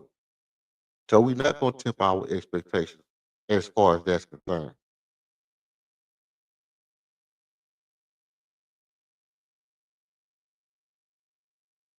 If you ask me, do I think we'll win a championship?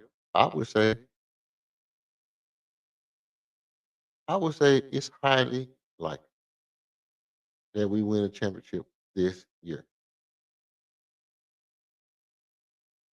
This year. Now, I mean, I know how the league is. I know how the league is.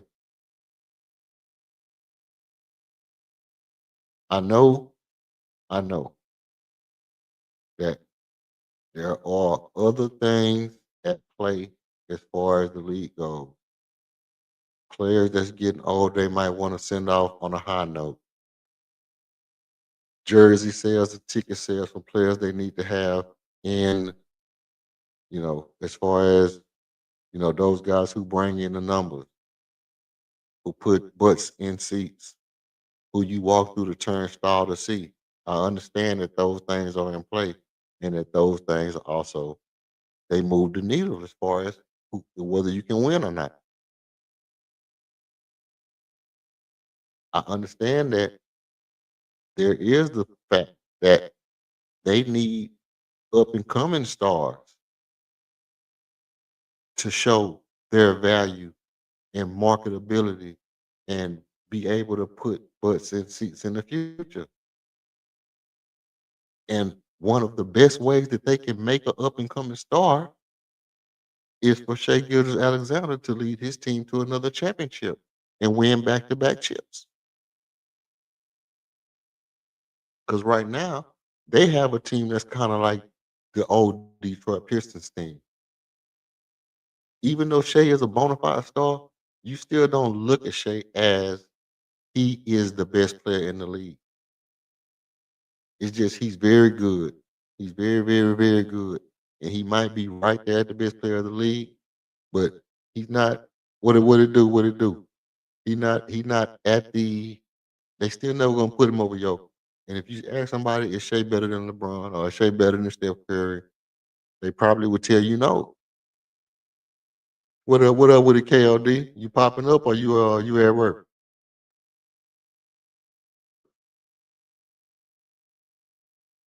Let me know. Let me know.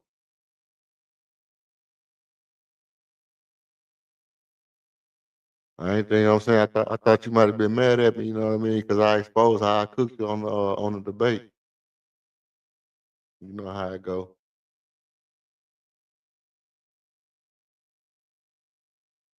What up with you, man? We got my boy KLD, man. Since he the first one to pull up to the new set, sit behind the desk with me, man. I'm gonna go ahead and call him King for tonight, man. What's up with you, King? Just adding what it do, man. Chilling, bro. Chilling, bro. How you like the new set, bro? Yeah, man, I see you, bro. You got some nice digs up here, fam. Already, already. I had to go ahead and upgrade a little bit. See, your boy Greenleaf gave me a little pep talk, little motivation. You know what I mean? I was like, all right, Right man. on. Yeah, yeah. Shout out to Greenleaf, man. Shout out to Greenleaf. Chop Shout chop, out man. to the homie, man. Yeah, I ain't mean to tell boys, man, how I did you, man. We just got the rapping, and that's how it happened, man. Yeah, man, you be lying though, man. You know what I'm saying? There's a lot of cap in your rap, man. And then you be going over to my brother house. You dig what I'm saying? And lying in front of my people over there, man. That's not a good look, bro. That's nasty work. Hey, man. But hey, if you know how it go, man. If they come over here and check it out, man, they gonna get the judge for themselves. I They gonna know get it, and they gonna know you was lying. Like that's the embarrassing part. That's what's so tragic is that it's on video. Like there's video evidence of me smacking you, and you still lie.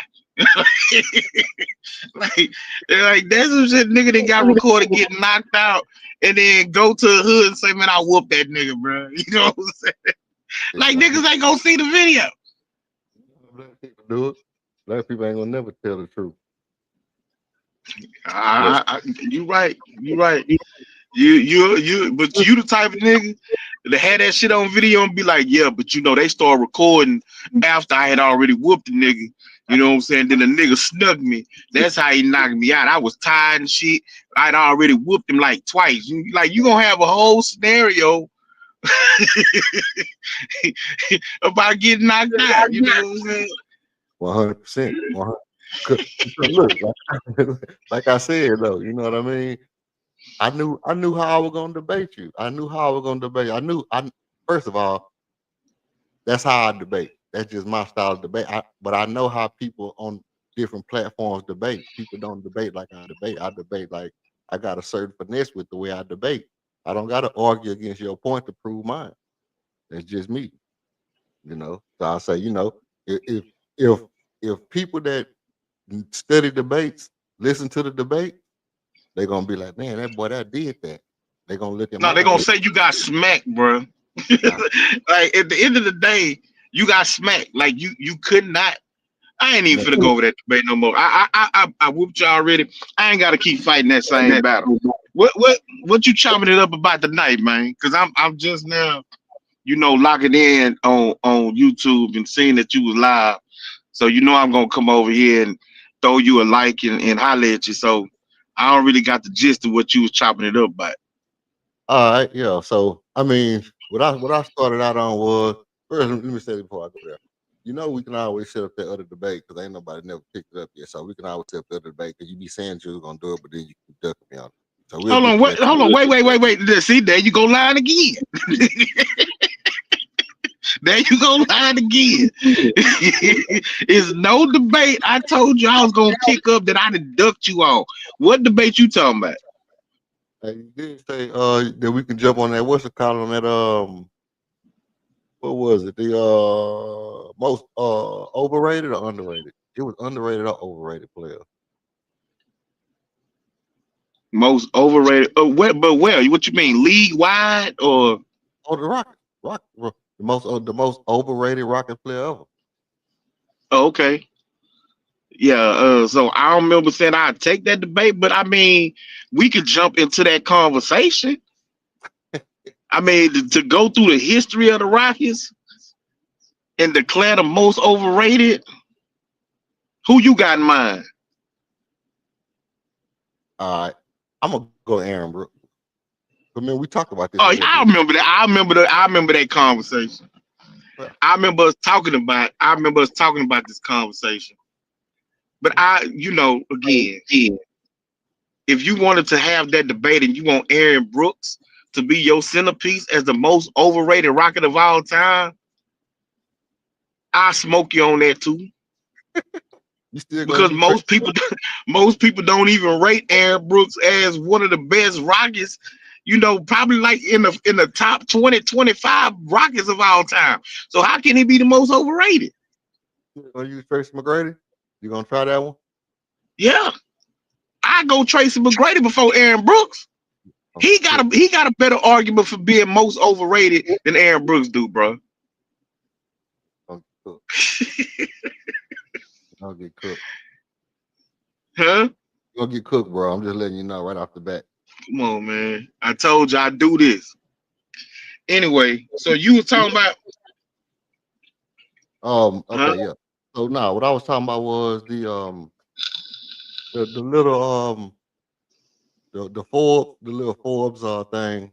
The Forbes had the article about um Forbes had the article about Kevin Durant and the Rockets.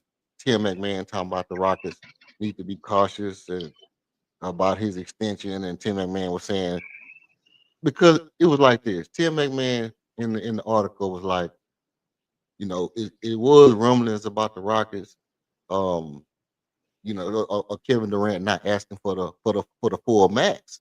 But I don't even know if the Rockets gonna offer him anything close to the full max. So it was like kind of a little negative connotation about it. And then Forbes come out with the article, the Rockets should tread lightly or tread cautiously about Kevin Durant contract extension. I was like, damn, they put that on Forbes. That's money talk. You know what I mean? Why they put that on Forbes? And then when I started thinking about it, man, I was like, it's kind of fucked up, kind of messed up that they say tread lightly like that because after all we've been through, you know what I mean, after the rebuild and all that stuff like that, it's kind of messed up for them to ask us to tread cautiously about it because whether we give them the money or not is going to be based on us trying to get ourselves to where we need to be in the future. It ain't really a tread cautiously. It's just to do what you know you're supposed to do type situation. And the media people in the articles are always trying to shit on us and talk down on us on the low side. You see what I'm saying? yeah, well, I think it wouldn't matter what team he would have got traded to. The conversation would have been the same. The sentiment would have been the same in that, you know, he is 36 going on 37. He does have a recent history of being injury prone. Ever since his Achilles injury, walking out the door in Golden State, he suffered several injuries where he's missed a number of games. You dig what I'm saying? So you got an aging superstar who has, you know, been missing a lot of games over the last several years. And so before you offer him a 3-year max, a 4-year max, and it hinders your team moving forward, especially when you're talking about salary cap and the cap restrictions and the penalties that come along with, first apron, second apron, multi-year taxpayer penalties, like all that type of shit has to be taken into consideration. And so, yeah, I think they should tread lightly, you know what I'm saying, when it comes to what they willing to offer him, the amount of years, how they can structure that contract to where if they need to get up off of him in order to keep flexibility or to keep their young players intact, that is going to be important. I don't think that they should just say, look, this Kevin Durant, he's a first ballot Hall of Fame, he's this, he's that. Let's just give him, a max deal. We'll worry about the rest later. Nah, because he's go Go ahead. ahead.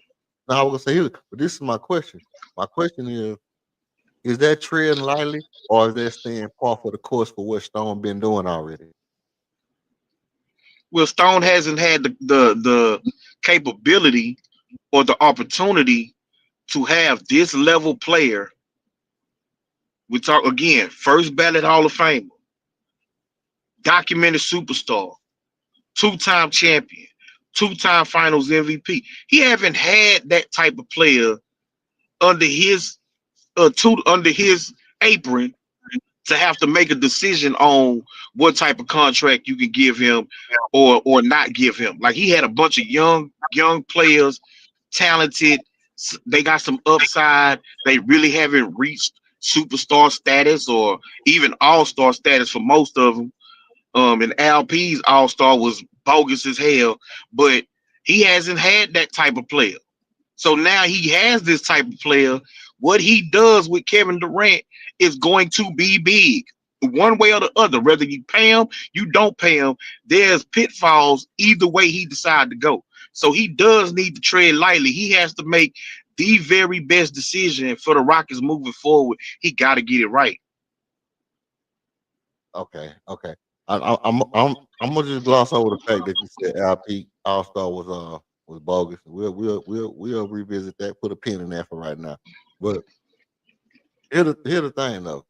That's true. That's true. But see, my take on it is kind of like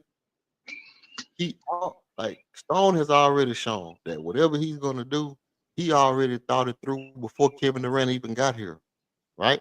He already thought it through before he made the trade for Jalen Green. But listen, they was talking about we was gonna get Kevin Durant or Devin Booker last year or 2 years ago almost when we first got them picks, right?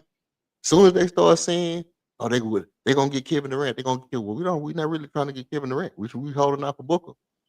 So did they already had a system in place for how they wanted to move, and they already thought all this stuff out. It's just funny to me that when we get him, they start saying they're like, well, we don't even think he gonna offer. So it's kind of like they throwing a little negativity out there to make Kevin Durant feel like he's not being appreciated to me. And it's like they setting it up to where if something go wrong or whatever happened, it's almost like, well, Kevin Durant felt the way because they didn't give him as much as he thought that he should have been worth. And it's like they already trying to set up the narrative to where they could try to get him out the door if we looking too good. Like if we really balling and looking good, they already got a seed planted to where they can try to use it against him because they already putting out the article talking about we need to not appreciate him to the level he need to be at type shit. Well, so the first thing I'm gonna say is contemplating, thinking about, talking about, the woulda, coulda scenarios. We've all done it.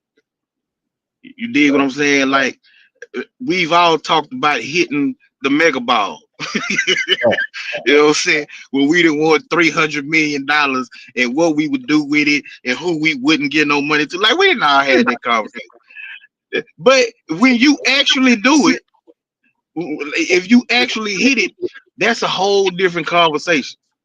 You dig what I'm saying? So him thinking about contemplating if they got KD and how he would do it and all of this, that's one thing, because that's kind of abstract.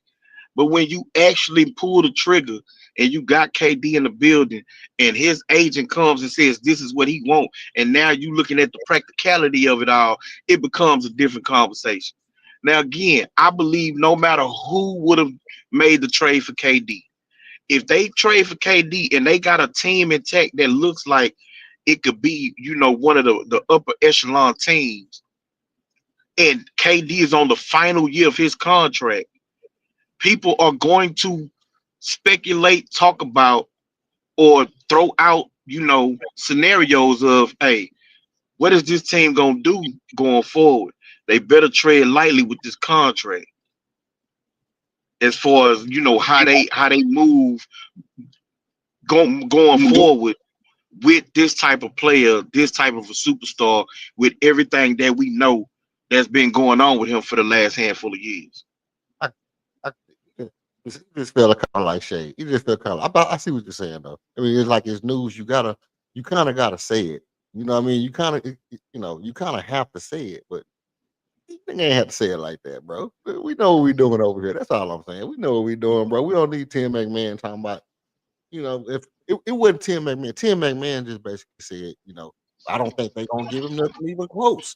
But it was Forbes that had to tread cautiously type shit on that. Come on, Forbes, man. Don't be like that, man. We know y'all bought y'all paper. We bought our paper over here too, man. Timmy Petita, you know what I mean? That's Timmy But let me Petita. ask you something. Yeah. Do we know? Is that me echoing? Might be me. I might got you up loud. Go ahead. Do we truly know how Raphael Stone is going to be able to handle this situation and maneuver with this level of play on the roster and trying to keep this roster intact for as long as he can, keep the right pieces around these guys? Do we truly know that he knows how to operate in this situation where you don't piss off KD, but you don't hinder your future. And you can say, okay, you already got Jabari Smith signed. You already got LP signed, right? Tari is kind of waiting in the wings, flailing in the wings, but you kind of got an excuse for him, with him being young, being injured, that type of commitment to him, you don't really know. Okay, you can maybe get a pass with that, right? Okay. But Almond's finna come up. KD is on the final year of his contract. That's gonna be two big time major league paydays. You would think if Armin continues his ascension and you got Kevin Durant, that's a big, big, big, big, big ticket. Hello, You you know what there? I'm saying? We're talking about them two payments combined, along with Yeah. LP, along with Jabari, along with the 25 million that you're already paying Fred. So do we know that he gonna be able to juggle this without the Rockets going over the second apron, but you ain't get even contended for a title? You ain't even contended for a champ. You ain't even got to the Western Conference Finals, much less the NBA Finals. And Tillman Fertitta made it known when he first took over. I'm willing to go in the luxury tax, pay the taxes for a championship team. Like if we are competing for titles, if we get into the finals, I'm willing to pay. But I'm not paying that just for a team that's, in the second round going 7 games, we get knocked out. Like I ain't willing to pay it for that. So Tillman Fertitta still got to show that he can maneuver now. It's easy to maneuver when you got a bunch of unproven dudes on your team. That's easy.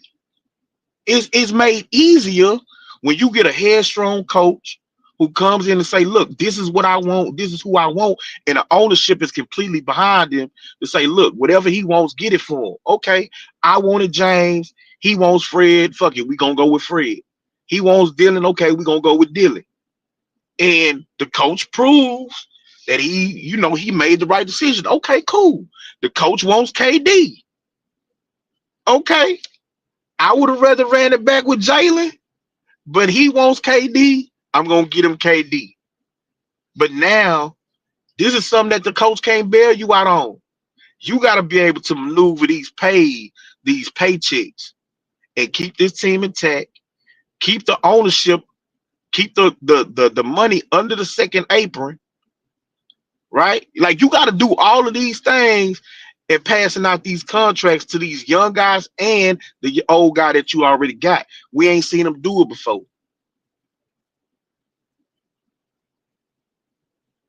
You there? Yeah. I can't hear you. I can't hear you, fam. Now, I will say this. Hold on. I know I'm at one. That's me, ain't it? Yeah, I'm here. Can you hear me? I can hear you. Yeah, it sounds like Can you hear you in a me? garage or something. Yeah, can you hear me? Uh, let me see. Mic check, mic check. Can you hear me?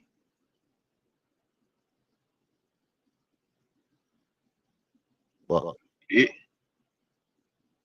Ew. yeah, I can hear you. I don't know what's Okay. going on with that. My shit always got to go off at the wrong time. Let me see.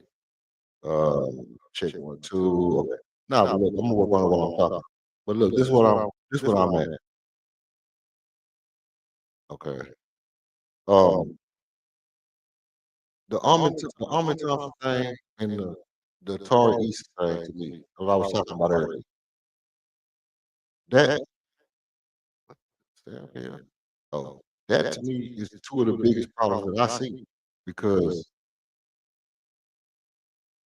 I think okay, that's better. Okay, that sounds a lot better. Yeah. Yeah, yeah. So I definitely think that as far as Tari Eason being as much of a priority as Kevin Durant is to me in my mind's eye. You know, I'm not trying to do nothing that would mess up my ability to keep Tari Eason because like I was saying earlier, you wasn't on here when I was saying earlier that the Tari Eason to me is the the key to being as good as we can be. You know, from my take, if you have Tari Eason and Almond playing together, that's like having Jordan and Pippen defense. That's what I see Almond and Tari as being. I see them as being Jordan and Pippen type defense. And what Jordan and Pippen was defensively and offensively, that's what I see them being defensively, if nothing else. You know, one A and one B, or one A and the second best defenders in the league on the floor together at the same time. I'm not risking that for nobody. And I definitely think it is something to be said about being um, meticulous about how you maneuver the finances and the economic situation as far as um, Raphael Stone on his part.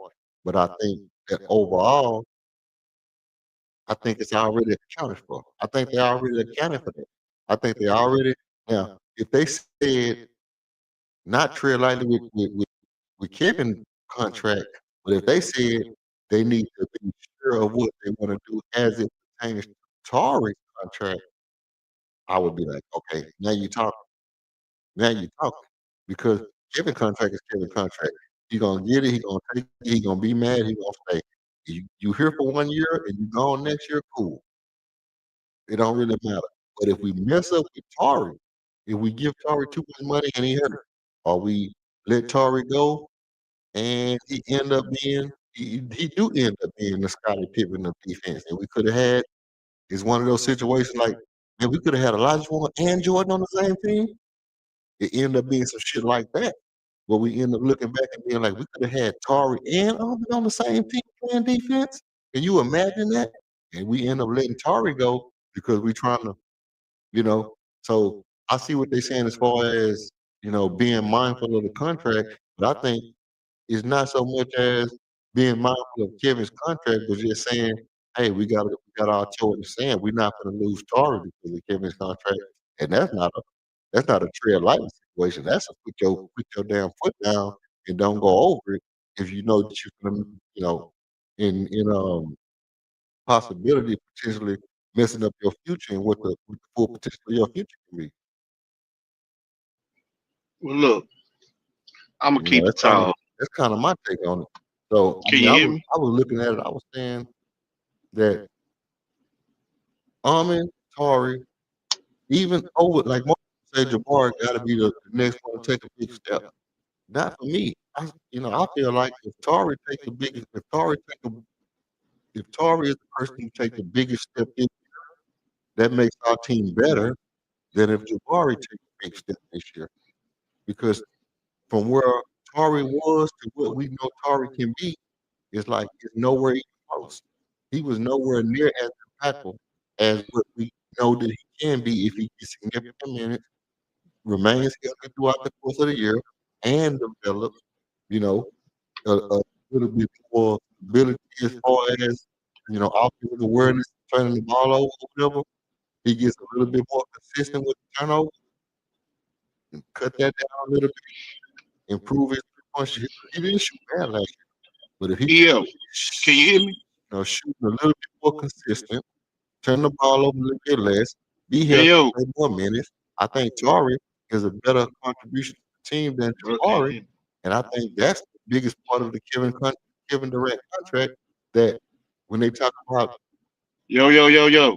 cautious, cautious aspect of it, they looking at, you know, something that got to do with Kevin Durant and how he set up and how he wired as far as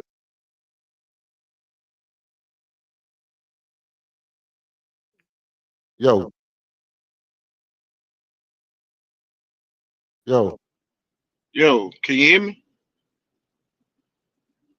okay. You back? I can't hear you. Yeah. Damn. I can't hear you. Hold on, let me see.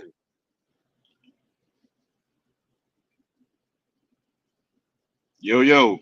Yeah, I can hear you. You got me?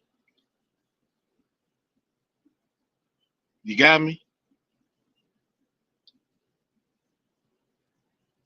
Yeah, now with that little whatever happened to my damn computer cut my sound off. Yeah, I got you. You good. I'm gonna fix my shit, but go ahead. Well, yeah. So you got me. You still got me? I want to make sure you can hear me before I make my point.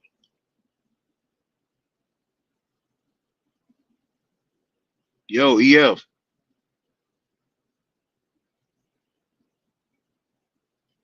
I'm hoping I could be heard, man. Um, EF trying to work on the sound on his end, so I don't I even can hear know if you. I could. And I can hear you. I had my shit muted because I'm echoing. Shout out to that Okay. boy Put Mo while we in here, man. No, I can hear you. Can you hear me? Yeah, I got No, I can hear you, King. I'm just echoing. I sound like Morgan Freeman. you. Right. So this is what I wanted to say. I'm gonna keep it tall with you. Tari is a fan favorite amongst the Rockets.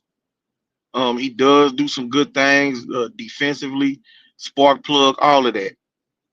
But in my opinion, Tari is replaceable. He's a replacement level player. You dig what I'm saying? Like the things that he do on the basketball court can be found easily. I believe DFS right now is a better player than Tari. Tari's younger, but defense, shooting, attacking the rim, protecting the rim. Like people don't know, but DFS was one of the best rim protectors when it comes to outside of centers in the league. We got three of those dudes on the same team. That's KD, Armin, and DFS. Them three guys was the best non-centers in the league at protecting the rim. So I think in DFS is a replacement level player. Like that's what he is. Like he's a plug and play type of player. He's a veteran. I don't think that he'll make the same type of boneheaded plays that Tari is known for making. I don't think he'll take the ill-advised shots that Tari is known for taking. So in my opinion, he's an upgrade over Tari.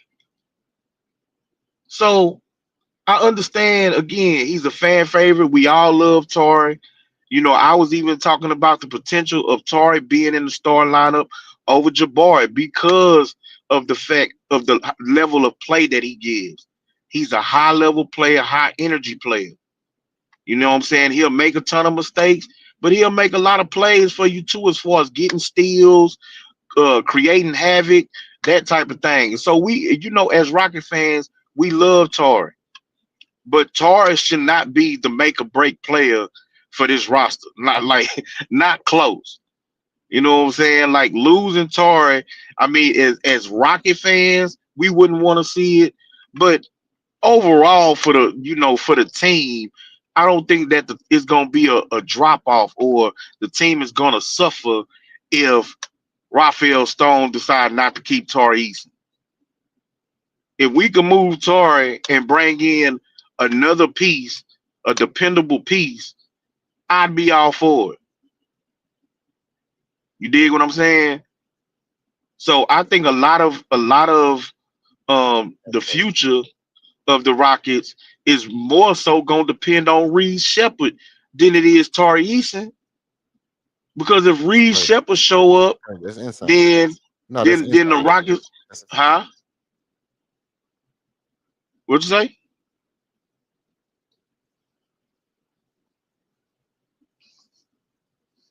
no, Yeah, that's crazy. That's insane.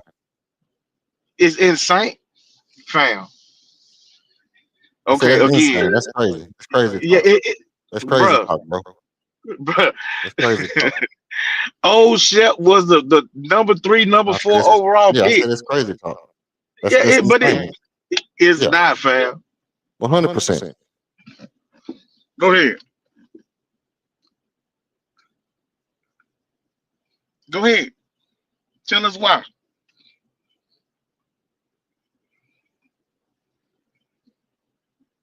No, I think he's the reason why I say it's crazy. Hey, but let me know how I sound. Put a one in the chat if I sound clear. If I'm still echoing, put a two. Put a two if I'm echoing. I'm gonna tell you why. There's some kind of little delay between me and you, King, so I'm trying to work that out too. But here you go. This this is why I say that. Because for one, even though Reed Shepard is the number three pick, three pick, whatever he was, the the the hype that we saw from Tari his rookie year was extremely high, bro. The hype that we saw from Tari is better to date than what we've seen from Jabari thus far. It was times where Tari looked like a guaranteed star his rookie year and his second year. It wasn't until he started getting hurt to where people out of got amnesia and forgot how good he was. Now, if there's a thing to where he has a, you know, um, chronic injury or something that's gonna be lingering for years, where the medical staff is like, okay, this is gonna be, gonna continue to get worse. Is deteriorating cartilage or deteriorating bones or something like that. I can see that. I can see that being a problem. And then you saying, okay, Jabari and Reed Shepard are going to be more important because he's going to be hurt. But as far as, like I said earlier, it was times where people were saying Tari Eason showing glimpses of being Dennis Rodman like, as far as tracking the ball on offense and rebound, and rebounding, putting up crazy rebound numbers. His ability to be disruptive on defense. Being able to get 2 steals a game and still get a block. You know, 2 steals a game, bro, from a person who can play 3, 4, 2, 3, and 4 is exceptional. And so, like I said before earlier, if you got Ahmed and Tari together, it's to me, Tari makes Ahmed that much better. If Tari is on the floor with Ahmed, it it totally takes away any possibility you got to beat Ahmed defensively because there's nothing you can do with those 2 guys on the floor on the perimeter, and they both can play interior defense. So that's like having Deion Sanders and Jarrell Reeves on the court, on the football field together. You know what I mean? It's just too inferior. It's so unimaginable of how good both of those guys are defensively that because we've seen Amin, we forgot how good Tari was. Because we haven't seen Tari, we forgot how much better than Jabari he really is. And you put all that together and you say, well, Reed Shepard, the best thing that can happen to Reed Shepard, the best thing that can happen to Reed Shepard is that everything works out. We keep Amin, we keep Tari, and we come back with a team in like 3 or 4 years that has Reed Shepard, Tari, Jabari, and going all together. That's the best thing that can happen to Reed Shepard.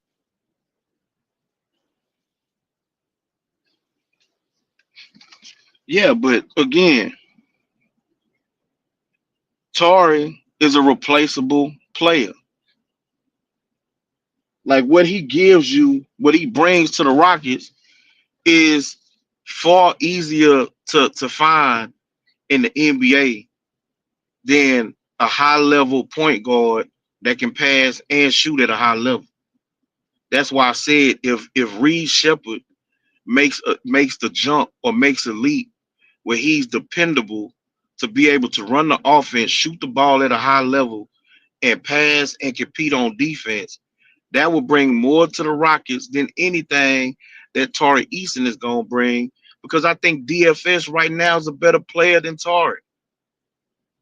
Right now, I think if the Rockets had to choose between moving forward with DFS or Tari Eason, they would pick DFS, even though he's older.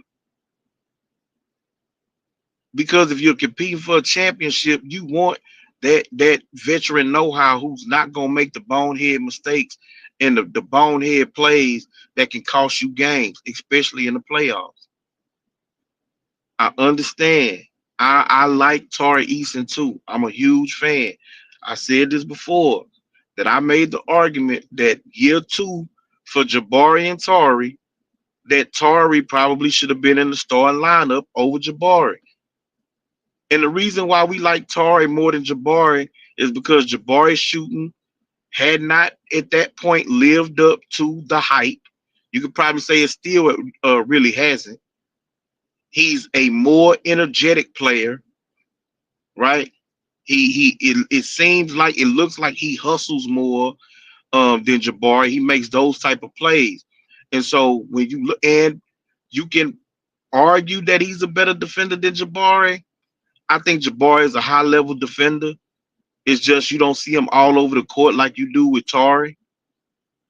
You dig what I'm saying? Tari is more flexible where he can play the three at a high level. He can defend at the three at a high level. And Jabari is more of a 4-5 type defender.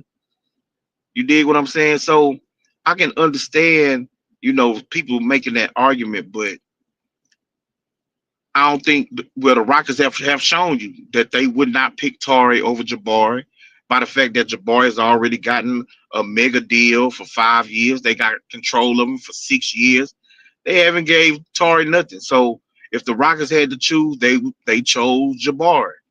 I think most fans would look at this situation, the injury history, upside, all of that type of thing, and they too would pick Jabari because Jabari does bring something that's not as easily replaceable as a defending wing with a iffy 3-point shot. You know what I'm saying? Like, so that's my spiel, man. I have to go get on this clock, bro. I'm gonna stay tapped in listening to you. I know you're dealing with Oh no, some. think Oh I yeah, got it. you good. Yeah, you good. But Yeah. yeah, man, I appreciate you letting me up. I'm gonna keep listening. I hope that you don't say nothing crazy.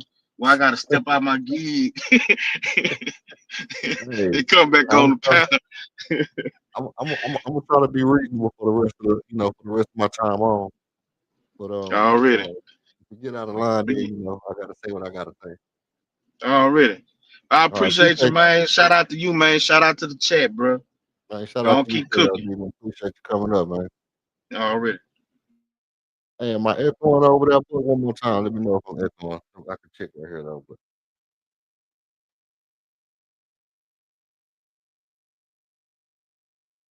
1, 2. Okay.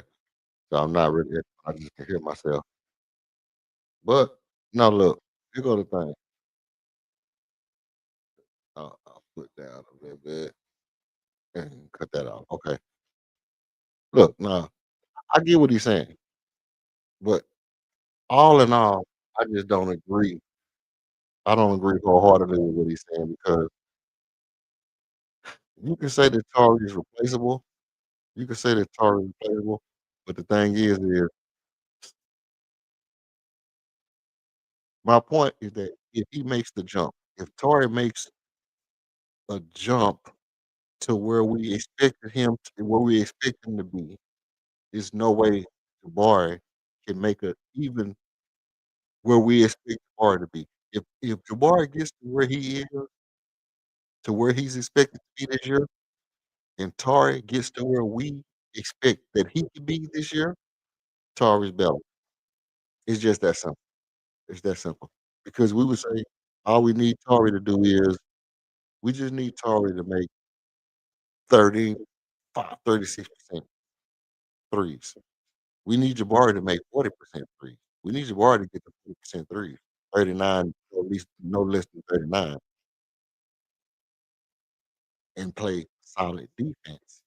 But here's the thing, Tari already plays great defense. We just need him to cut his turnovers down and improve his three-point shooting a little bit. But his ball handling is good. It's not his ball handling is not the reason he turns the ball over. He turns the ball over because of just not being aware, just not being aware, just going too fast sometimes, you know, running into shit and then trying to pass the ball out of shit, or going too fast and somebody telegraphing his pass or something like that. But he has a solid handle on the ball, dribbles the ball well. He's not a bad passer, and he's not a bad shooter. It's just a little. Mm, mm. So I don't know. I don't know. I I I agree with him. I'm a player that like hard too. I also said that, but here's the thing. Like I said before. we was going through that phase where we was like, um, it was a phase where everybody was about trading Jalen Green for Jalen Brown. Now I know nobody, uh, you know, chat, nobody like that would have said no foolishness like that. But you know, a lot of my guys over on the shop was saying stuff like that. I don't know, nobody from from over on this group would have said it like that. Maybe maybe that's kind of stuff the King would have said. But I myself personally, I was adamant. I wouldn't trade Tari Eason. I would trade Jalen Green for Jalen Brown before I would have traded Tari Eason. And guess what? I was right because they traded Jalen Green for Kevin Durant and wouldn't trade Jabari Smith Jr. So you know if they wouldn't trade Jabari, they wouldn't trade it Tari because people have been inquiring about Tari since the get up. Since the get up, people been trying to get Tari. And he's just one of those players that they just not really excited about getting rid of. And I mean, it's I mean, just keep it real. If Tari gets his ball handling decent and gets his turnover down, he is to me the best shooting guard on the team. Easy. He would easily be the best shooting guard on the team if he get his ball handling under control and his turnover down. That's like a no contest to me because he's already what 10% better 3-point shooter than Almond, not too far behind him defensively. I mean, he's underrated athletically because whether you know it or not, Tari is a hell of an athlete. It's just not quick, twitch, explosive like that, but it is high power and dominant athleticism that he displays when he's on the court, and being able to run that high motor, you know, at a consistent pace all game long until, is good. Let me check, let me check. Okay, okay, let me see. 1, 2, 1, 2. Yeah, I'm still kinda echoing, I don't know why. Whatever that was that happened earlier kinda threw my shit off. Yeah, appreciate you though, Buck. Let me see. I guess there ain't no better time than now to see what's wrong with it. Huh.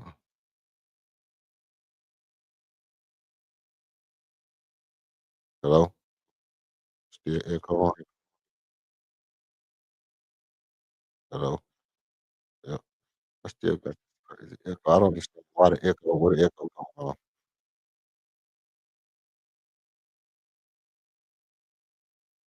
This is well,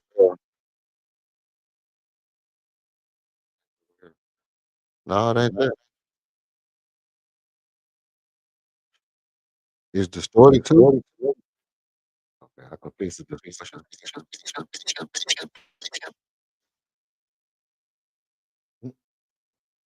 It seems like every other time, you know what I mean? I know what it is. I know what it is. Imma tell you what it is. It's that boy King, man. Ever since he got on here, started talking like, ever since King got on here and started talking about he beat me in a damn debate, this shit been messing up, man. This stuff going crazy ever since he said that, man. He don't he don't got nothing better to do this time, so come up on my platform telling stories, on our platform telling stories, man. You know how when you were little, you couldn't say lie, you gotta say telling stories. That's what King be doing. King be telling stories, man. He storying. King always storying, talking about he smacked somebody on the debate. It starts off good, it gets choppy. Okay, let me see. I got another. Appreciate that.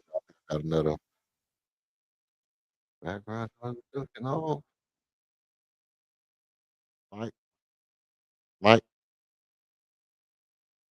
How that sound with the noise on there? That still do the same thing. What if I sound like this? I talk like this. Like, okay. No, that ain't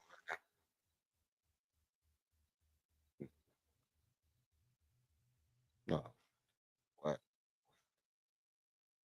Well, input out.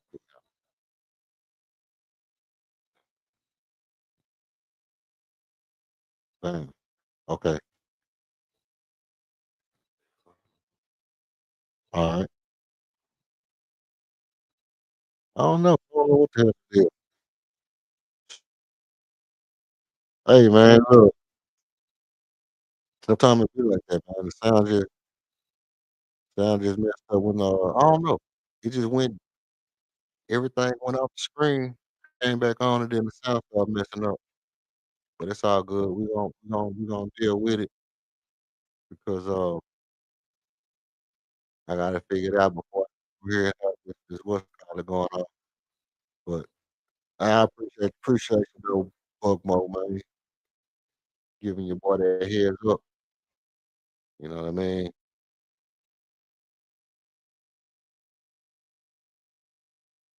Because that's togetherness. One more time.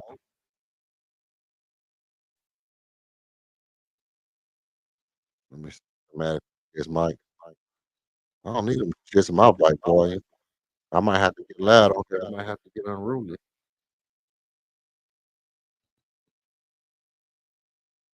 Mic check. Mic check. What about that? Uh, got the crack on.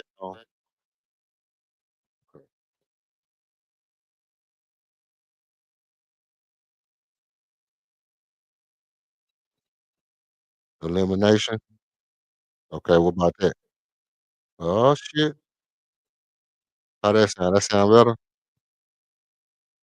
I like that right there. That sound a whole lot better to me.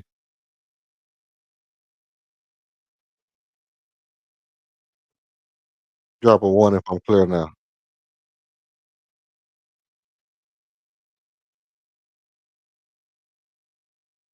Okay. Yeah, that sounds better. I can get in. I can get in now.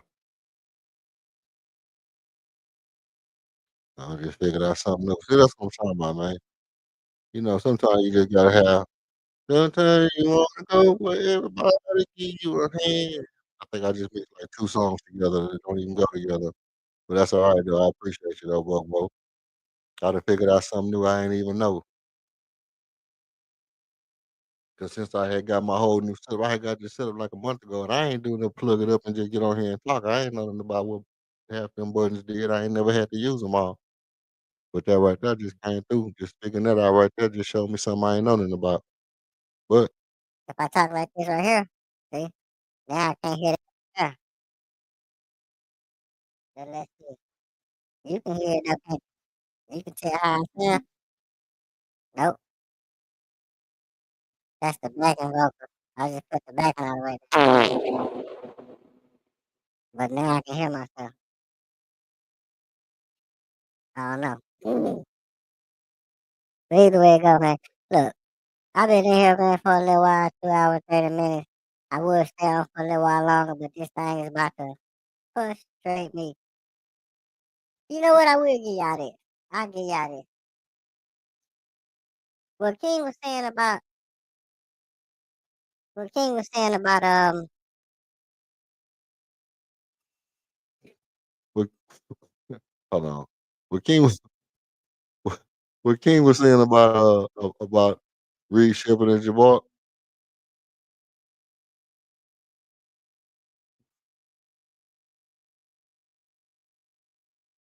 Oh, my bad. My bad. Now what King was saying about Jabbar, being more consistent is exactly what I was talking about earlier. Is that sometimes, we look at a guy and say, well, he's fundamental and he's consistent, and this guy is a little inconsistent. But sometimes it's just that level of potential is so far ahead that if you like me, you You gotta take the chance on it. It's almost like Imma tell you what it is. If you play dominoes and then you got the fives in your hand, and then they come around, and then you can score the 10 right here, and then score the 10 again and hit the 20. You know what I mean? You can score the 10 right here, and then it's gonna come back around. You can drop the 5, you got blank 5, and then 6, 5, and stuff. You can hit the 10 right here, boom, and then you can come back around, and then you'll hit 10 again. Or I can take my 15 right here and come back around again and then hope to get another 10 or another 15. Boom, if it come back around. That's kinda what it is with guitar. Like, you can 10 and the 10, yeah, that's cool. That's Jabari. But if I can take the 15 right here and then it come back around and then I get another 15, that's Tar. That's Tar. So it's like, and that can blow the game open. That can blow the game open. Extra points can blow the game open. Because as soon as you turn that, you can mess around and then still get another 10 behind that or another little quick 5 behind and blow the game open. So, it's just kinda one of them things where I always say that being a game breaker, being a league breaker, that makes you different. That makes it to where when the league start trying to cheat you out of stuff, when the league start trying to, you know, make it hard and throw the little monkey wrenches in the plan, just like if KD leaves and Jari's gone, we are average team. If KD leaves and Tari is gone, we are an average team. But if KD leaves and Tari is here, we still a great defensive team. We still a great defensive team, and Tari can fill a role, you know, like that, like that. It's just one of the things where now he did why he didn't fit it last year. It wasn't his job to fit it last year. It was Jalen's job to fit it last year. And when Tari came in, he got his 2 steals a game. I know he was getting 2 steals a game. Believe you me, you know what I mean? I know for a fact he would get when he come in the game, he get that 2 steals. Him and come in the game, they getting 2 steals. Like, what did the game last in the playoff? Didn't Tari get like 4 or 5 steals one game in the playoff this year? Wasn't this some wild shit that Tari did in the playoff this year? Let me not even go there 'cause I think that might be what messing me up. But I don't know. I don't know. It's like, for my life, give me the guy that can get 5 steals a game alongside of another guy who can get 5 steals a game. And, hey, rest of y'all dudes, y'all just play decent defense. And, you know, because Troy got a decent little turnaround jumper. He can get to the cup too and dunk on you. And he'll get the putback. Them putback offensive rebounds is just as good as, you know, just as good as pull-up jumpers. Now, oh, hey, I ain't sleeping on this right here. I ain't sleeping on this. I ain't sleeping on that because be on the lookout. Be on the lookout for that video. You know what I mean? I got a video coming out about this very thing about Jabbar, about this very exact thing, about how he had over the course of his career since since his first year, he just clutch plays on offense and defense. On offense and defense, he just made clutch plays. He just rises to the moment. He rises to the moment. I'm not taking nothing from Jabbar, man. I like the dude. I like the dude.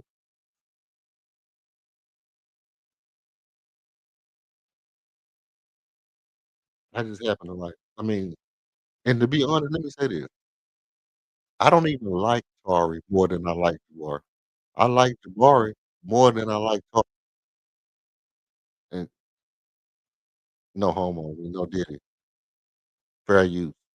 Um, I like I like I like Jabari's game.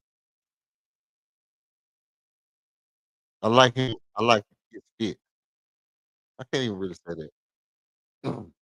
I like what Jabari has done more than I like what Tari has done. I'll say that. But in saying that, what I'm saying is,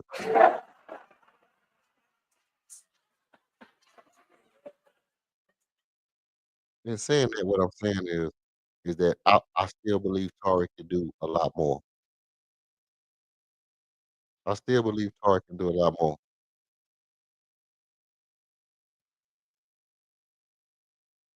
Damn, why they laughing like that? I I, I still believe Tari can get to a point. I mean, here's the thing: if Jabari gets to, let's say he gets to 41% 3-point shooting this year. Let's say he averages, I'll give it to you. Let's say Jabari gets 41% 3-point shooting this year. Let's say he averages 12 rebounds this year, right? Let's say he's 1.5 blocks and a steal. Let's say he's averaging 15 points. 15 points. That's not a bad stat line. 15 and 12. That's not a bad stat line. Man, that's a good damn stat line for Jabari. 15, 12, you know, assists don't matter. Assists don't matter. All they got to do is swing the ball every now and again. And, you know, 15 and 12 is the shit. A block and a steal. Okay. Now let's say Tari, on the other hand, is averaging a block and a half, two steals, 8 rebounds, 14 points, and he's shooting 36%, right? It's not much difference between the two. The difference to me between the two is that with Tari's on the floor with Drummond, and I mean, it's going that's what it's gonna really come down to. How disruptive that duo. They're the Terra twins. They call it the Terra twins for a reason. Because on the floor together, it's nothing you can do. But with Ahmed and Jabari on the floor together, defense is solid. It's a solid defensive, everything is structured. It looks fundamental. It's solid. It's no chaos, but there's nothing you can do. But if but when Tari and Ahmed is on the floor, it's chaos. It's madness out there. It's absolutely nothing. It's something you can do when Tari and Ahmed out there together. You can get a damn ball up. That's all you can do. And when they out there together, you can do something. You can get a ball up. You ask me, do I think Tari is gonna score more than Jabari? No, I don't. Do I think he could? If they played Tari, let's say let's say they play about equal minutes. Let's say Tari is healthy and him and Jabari end up playing close to the same amount of minutes, they'll score the same amount of points. They'll score the same amount of points because especially if Tari's coming off the bench, especially that's a great daggone point. That's a Son of a- That's some dysfunctional shit. that's a great point.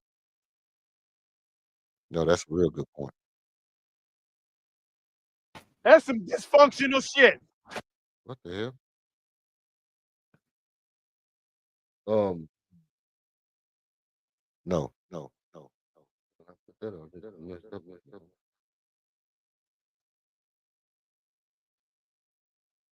No, no, no, no. No. Okay. Now look. Um, shit sound crazy. No, I know defense was the main problem. Defense wasn't the main problem, but I think ultimately shooting was the problem. Shooting is what held us back last year. But if we have shooting, if we have shooting already, what can make us better than everybody else? You see what I'm saying? Like it's this whole big thing going around about um, you know, roll it out, get a bucket, you know, roll it out, roll it out and get a bucket all year long, all summer long. That's all they've been saying.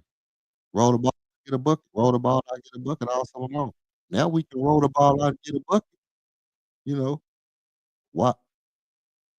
No, he not. But if Jabari is a better scorer than Tari, and Tari is a better defender than Jabari, you know, I mean, they switchable kind of sort of, but nah, Jabari is a solid defender, bro. Jabari is a solid defender. Don't get me wrong. I what this is what I'm comparing. What I'm okay. Do you think Shane Battier was a good defender, Bookmo? Was Shane Battier a good defender to you? Right? Shane Battier was a solid defender, very good defensively, but he wasn't Ron Artest, and that's what I'm saying as far as Jabari Smith is, for lack of a better word, a big version of Shane Battier. He's a big Shane Battier right now,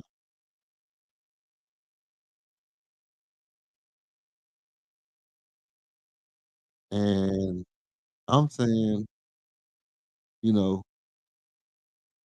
we might have a if Armin is Pippen like and Tari is Kawhi like. You see what I'm saying? Like we gonna leave Shane Battier in the game when we got Scottie Pippen and Kawhi Leonard on the same team, but we gonna leave Shane Battier in the game because he can shoot a little bit. Oh, I did. I did. I did. You want me to look at the stats? Let me pull up and see if I can pull up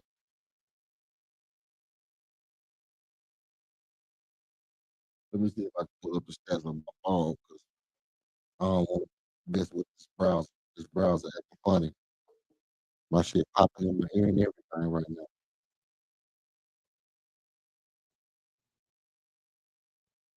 Let's see. Let's see. I'm gonna take a gander. I'm gonna take a little gander over it, and I could put it up on my tablet. But no, I mean, look, I don't. Come on, bro. Come on, bro. The bean, keep it a bean. If who you think the better defender is? Who do you think? Who do you think is the better defender? Do you do you think Jabbar is a better defender than Tari Eason?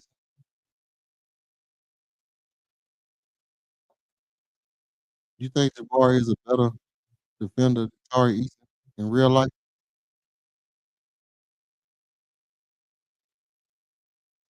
And here's the thing. If you ask some people, they would tell you that Shane Battier is a better defender than somebody, Smush Parker, Smush Parker, or somebody like. I don't, I don't know. No, I don't really agree with that. I have to I callously, wholeheartedly, and totally disagree with the idea of Jabari being a better defensive player than Tari Eason. I don't think he's, I don't think you can survey sets. No, that's not gonna be in there. Man, that's not gonna be in there. Not in the real Family Feud or Godfrey Family Feud.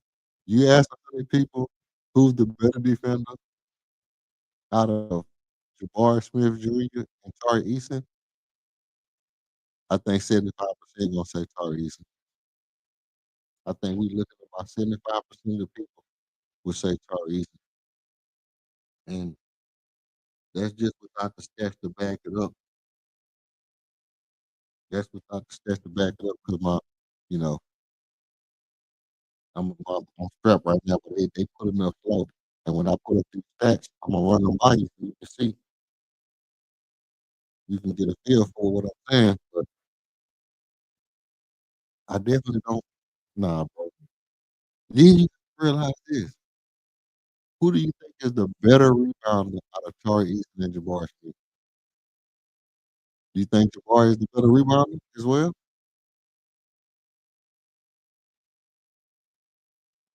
No, that's not. That's not. That's not really what's happening. That's not what's hot in the streets. I wonder what makes you think that. I don't mean to be rude. I had so many questions. No way. There's no way. It's nah, bro. I don't. I definitely don't think Jabari is the better rebounder. I think Jabari is taller, and, and I think that Jabari. Look, I'm not poo-pooing Jabari Smith at all. I'm not poo-pooing him at all. I'm just saying that I really think Tari is an exceptional talent.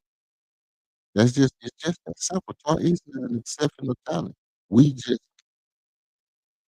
we a lot of people have just forgot how good he was because he he didn't play a lot last year, and when he played, he turned the ball over a little bit. That's just it.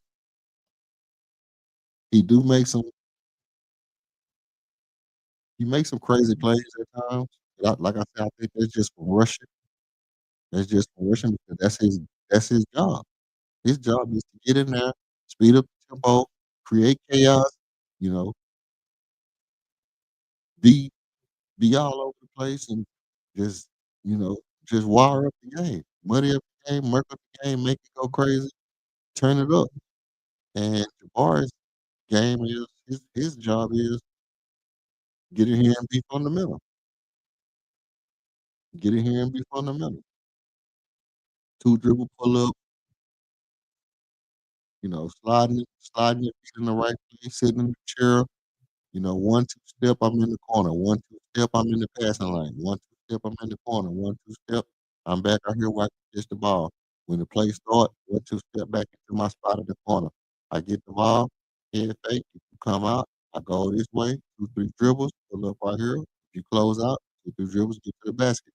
Like Jabari is very fundamental, like robotic almost. It ain't no fluidity to this game, and there ain't nothing wrong with it. There's nothing wrong with it. But like I keep saying, you do you okay.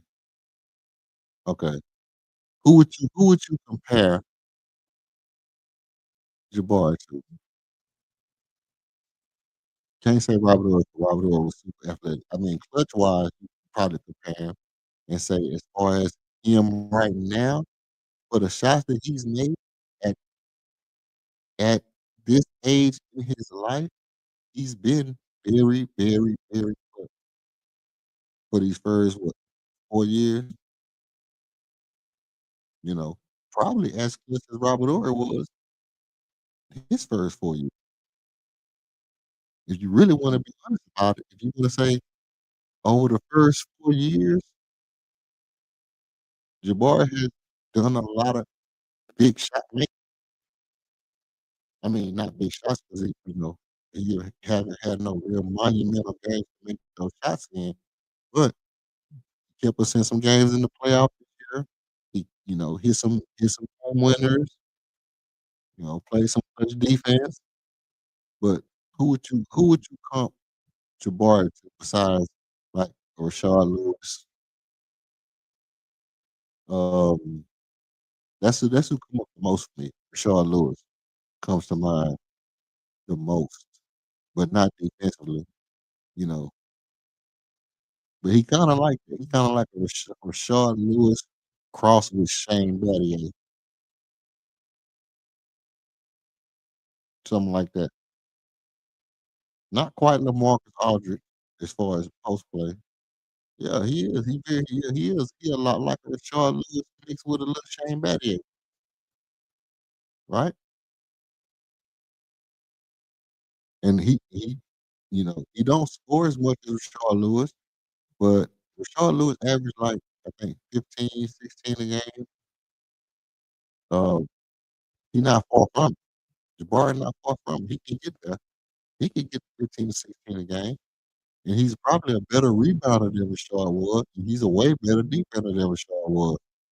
So that's why I say Jabari is kind of constructed like a Rashard Lewis slash Saint Shane Battier mix, right? That's a good player. That's a damn good player. You know, that's a damn good player to have. Rashard Lewis mixed with Shane Battier, that's a damn good player. But then who is Tari? Who would you compare Tari Eason to? Like Kawhi Leonard mixed with a little, like young Kawhi mixed with a little Corey Bull. The boy scored 17 this season. Yeah. So I mean, yeah, yeah. Something like Rashard mixed with a little mixed with a little Shane Battier. But I would compare Tari Eason to like Kawhi Leonard mixed with a little Corey Bull. Something like that. Something like that. And don't forget Corey Brewer, the defender. I actually think Tari's defense is probably at this stage better than Corey Brewer.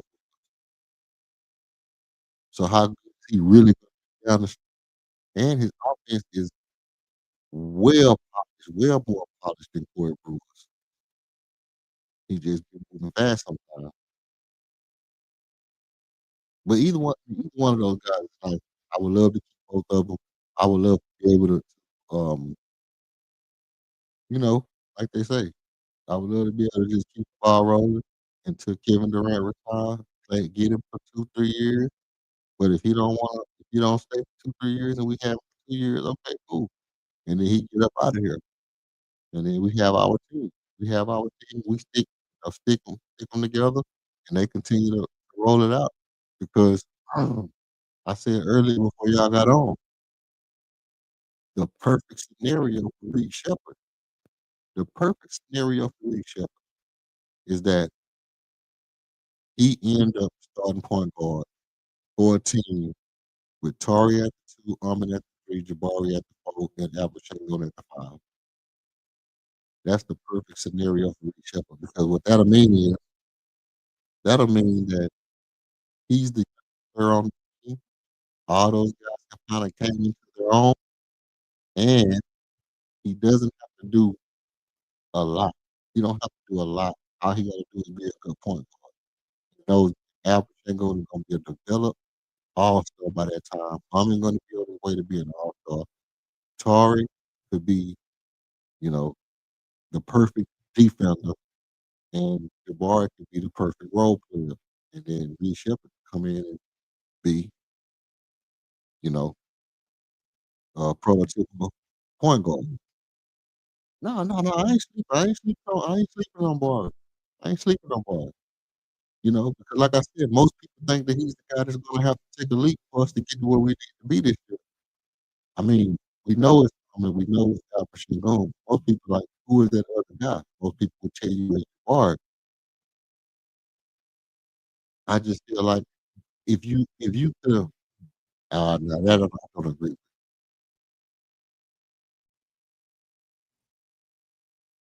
That I because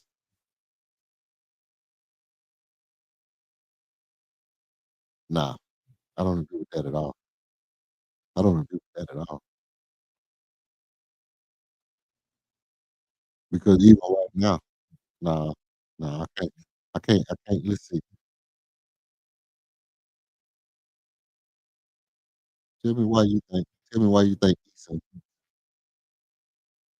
is not a starter. And I'm assuming that you mean that he doesn't have the game to be a starter, which I'm gonna play with my mic a little bit and let you go ahead and tell me why you don't think he can be a starter.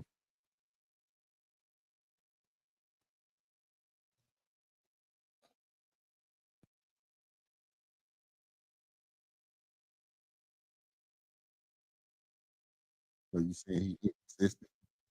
You saying he can't be consistent?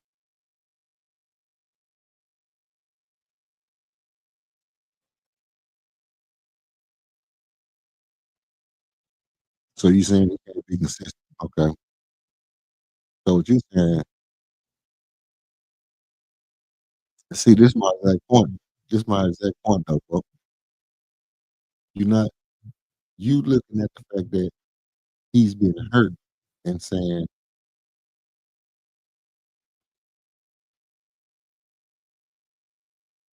you can't hear me. Oh, he can't shoot. He can't shoot. Okay, I got you. So you looking at the fact that he's been hurt and saying he's inconsistent, and I'm saying his offense. That's true too.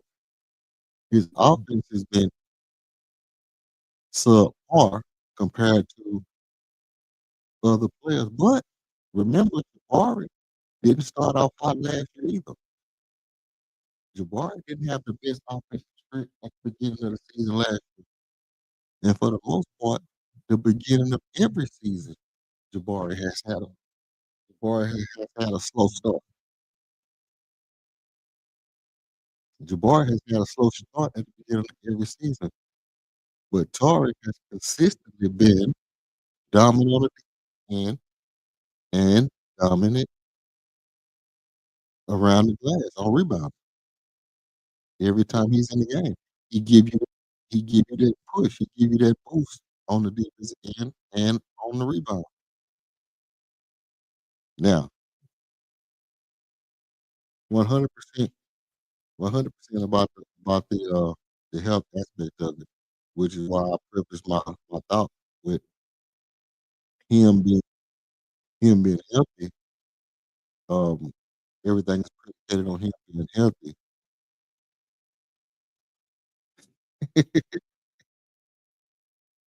This is right here, man. This boy here got jokes today.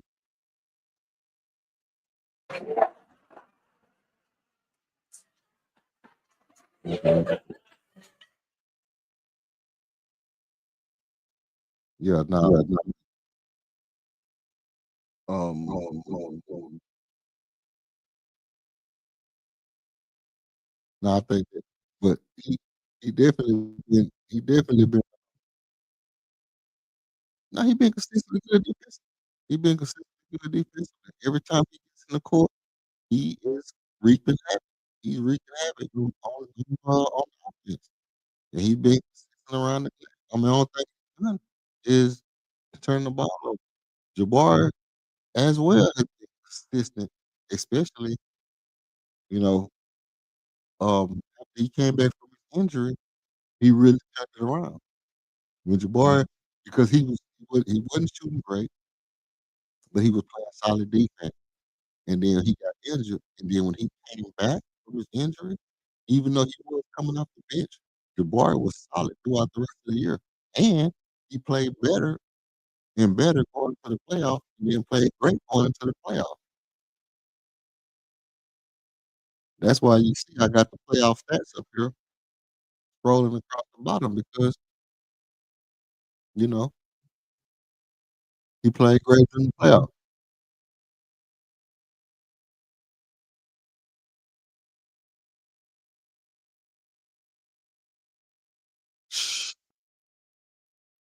I can't even pull it up. I don't even want to go to my browser. I think my browser would make my screen shit down.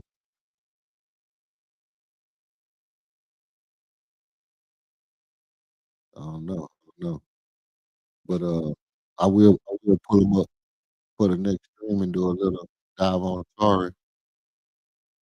But Yeah, my next little short video is is uh is about Jabbar. So I have been doing some, some digging around, and trying, find some clutch plays and stats and stuff like that to run that little next short video.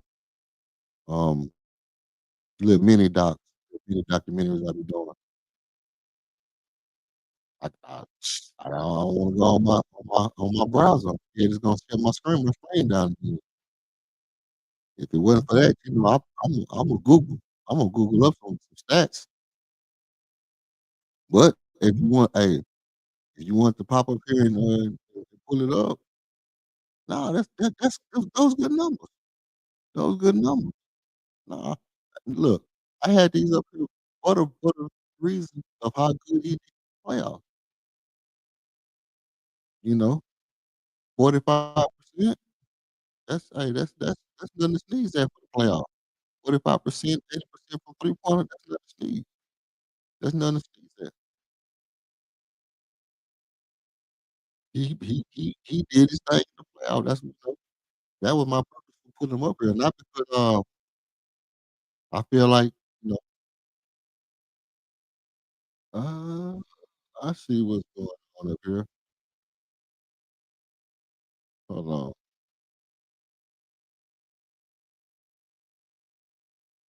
hold on. Do something right quick.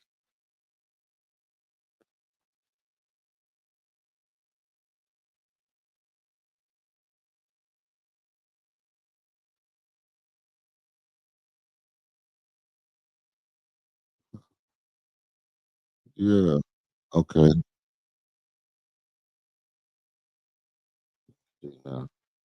Let me see now. Hey now, you're an all-star. Game on. Go play. It's still doing all that.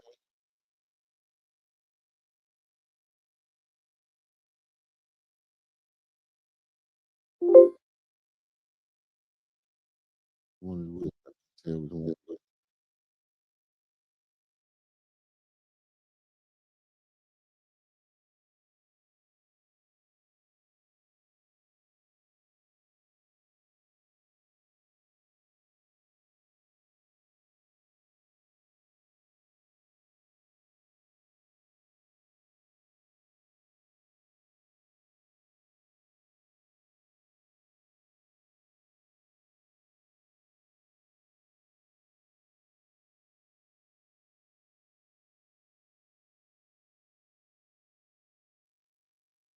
Okay. What the hell is going on here?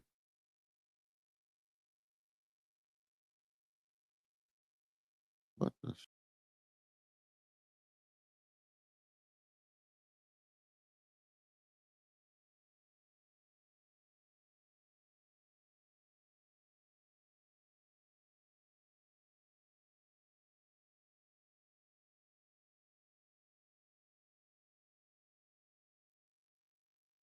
I ain't never like that before. That shit crazy as hell.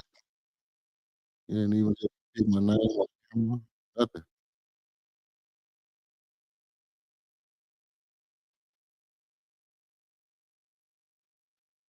But 48,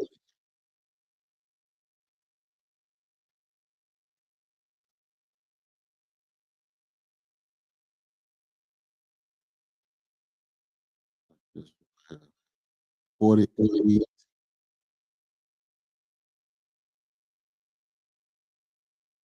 48, 43, 48, 48, 38. Yeah, see what I'm saying? That's who that is. That's Tar, 50% from free throws. 40. But that 38 from three ain't see what I'm saying? That's dope. He need to do something about them free throws though, Jake. But he probably didn't get to the line but like 4 times though, bro. So if he was 2 for 2 from the line, he wouldn't shoot 50% for a whole season if he was starting. That wouldn't happen. That's the main thing. The main thing is if he was actually like starting, he wouldn't shoot that 50%. He'll be more around the he'll be more around that you know, 75 or something like that. He'll be more around that 75% range, which would be good, to be honest.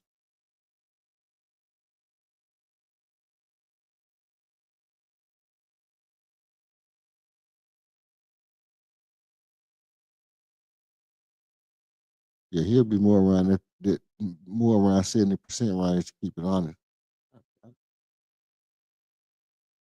But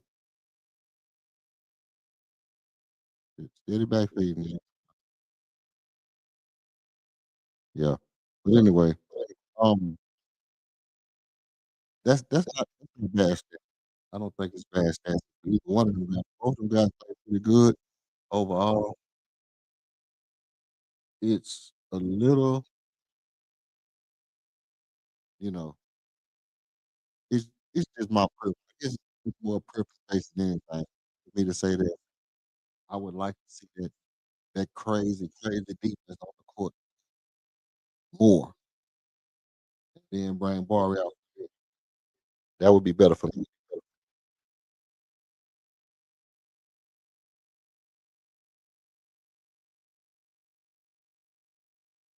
Mm,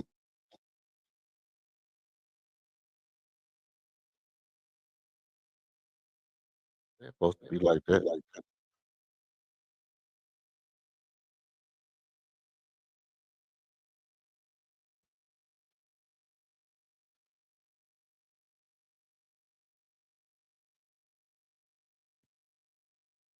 Okay.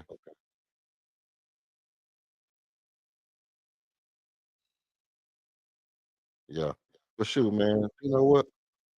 I'm gonna go ahead and give it a shut it down, man. 'Cause this mic ain't gonna act like it ain't gonna act right tonight, and I can try to figure it out by next time and get it figured out. But I definitely appreciate you pulling up on me.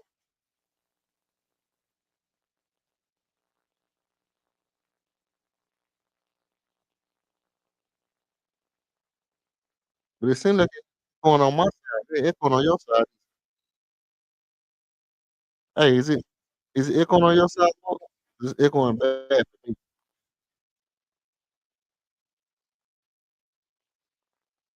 Oh wow. It ain't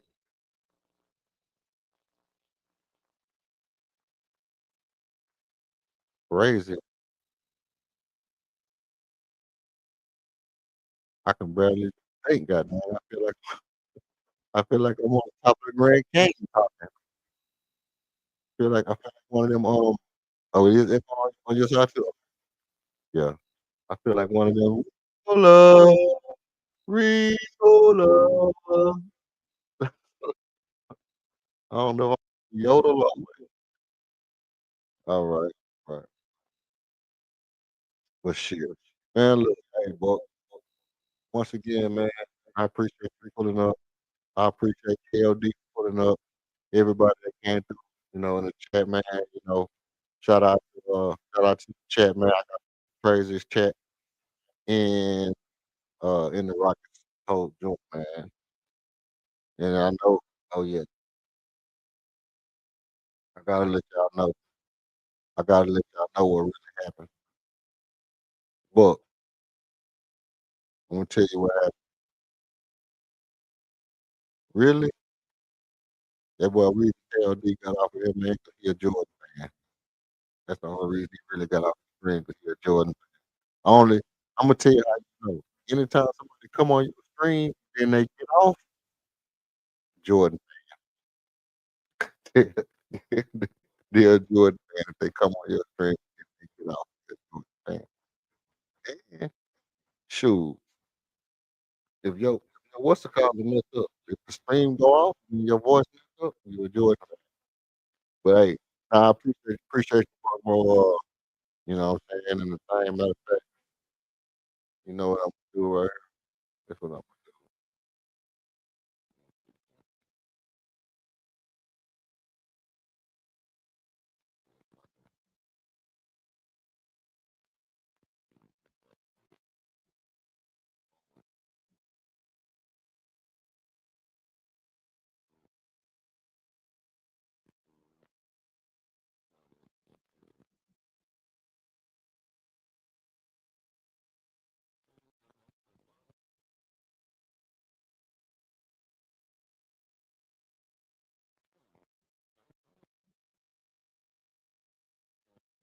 y'all too, man.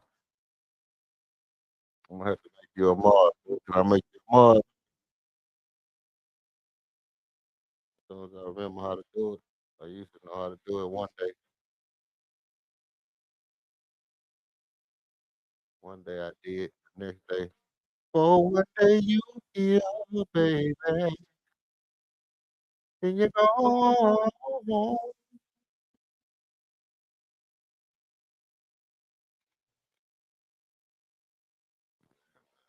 Yeah, man.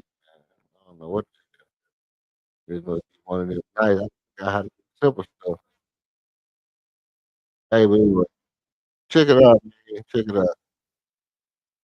Shout out to the chat, man. Shout out to KLD, man. Shout out to everybody who stopped through, man. Leave a little comment in the chat. Tell me what you think about any of the topics I had. If you think that Taria KD contract is really the thing that we really need to be focused on. I mean, either way, I know Stone got it under control. I know Stone got that shit sorted out. I believe in Stone, man. In Stone, we trust, man. We know that Stone, you know, hey, Stone got this shit all figured out.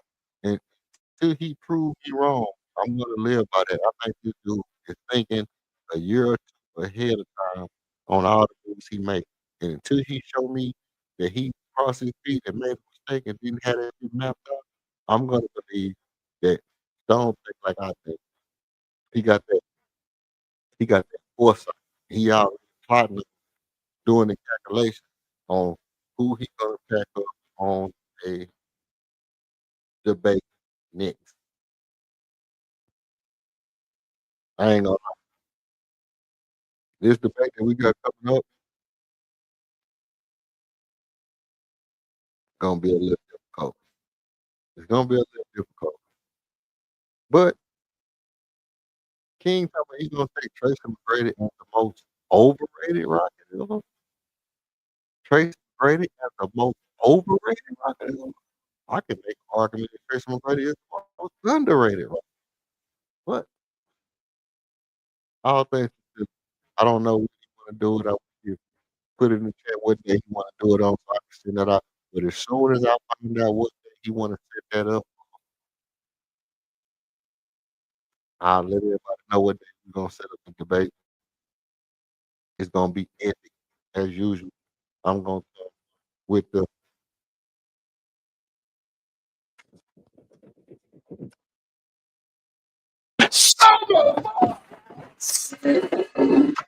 You done messed shots on everything, man.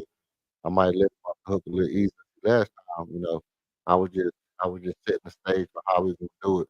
But I might come with it. It's gonna be a hard debate. It's gonna be a good debate. It's gonna be pretty exciting, I think. Kevin K though. Ooh, ooh, ooh, ooh, ooh.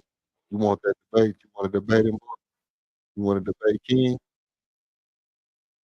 You want to debate him? Yours be mine. Kevin Gato be mine. He's right. You Jeez. I I had a couple. I had Chuck Hayes. Chuck Hayes is way overrated. Chuck Hayes is way overrated, bro. I mean, nobody, nobody got more love than Chuck Hayes shouldn't have got it. But hey, let me know, Buck, if you want to take that debate with KOD, and then I'll just moderate, and y'all can go at it. Like I said, jump in one of these comment sections, man. Jump in the comment section if you want to take the debate. Let me know, and I'll sit this one out and let you and KLD go at it. I'll let you, I'll post what day y'all want to do it on. If y'all want to do it, if not, when I talk to KLD, I'll find out what day he want to do the debate on, and I'll set it up. And somebody, somebody gonna get their head buzzed one way or the other. Somebody gonna get their head buzzed one way or the other. You know what I mean? But that's a good one. Kevin Cato you snuck that one in on me, Brody. You snuck that one in on me. I actually thought King was gonna say somebody like Steve Francis, but you know, he went all the way left when he said Tracy McGrady. That was That was nonsense. He said it's up for another loss. He said it's up for another loss. Never lost. Like, like that boy Keenan Thompson. Never lost. 12 fingers. That boy Keenan Thompson got 12. No. But yeah, man. Appreciate everybody talking about, man. Shout out to PLD. You know what I mean? You've been wanting already to tap in, stay on, and stay lit. Uh, we're gonna keep it rocking, man. It's rocking red blood side of me, man. Shout out to everybody. Appreciate everybody stopping by. Peace, and I'm out of here.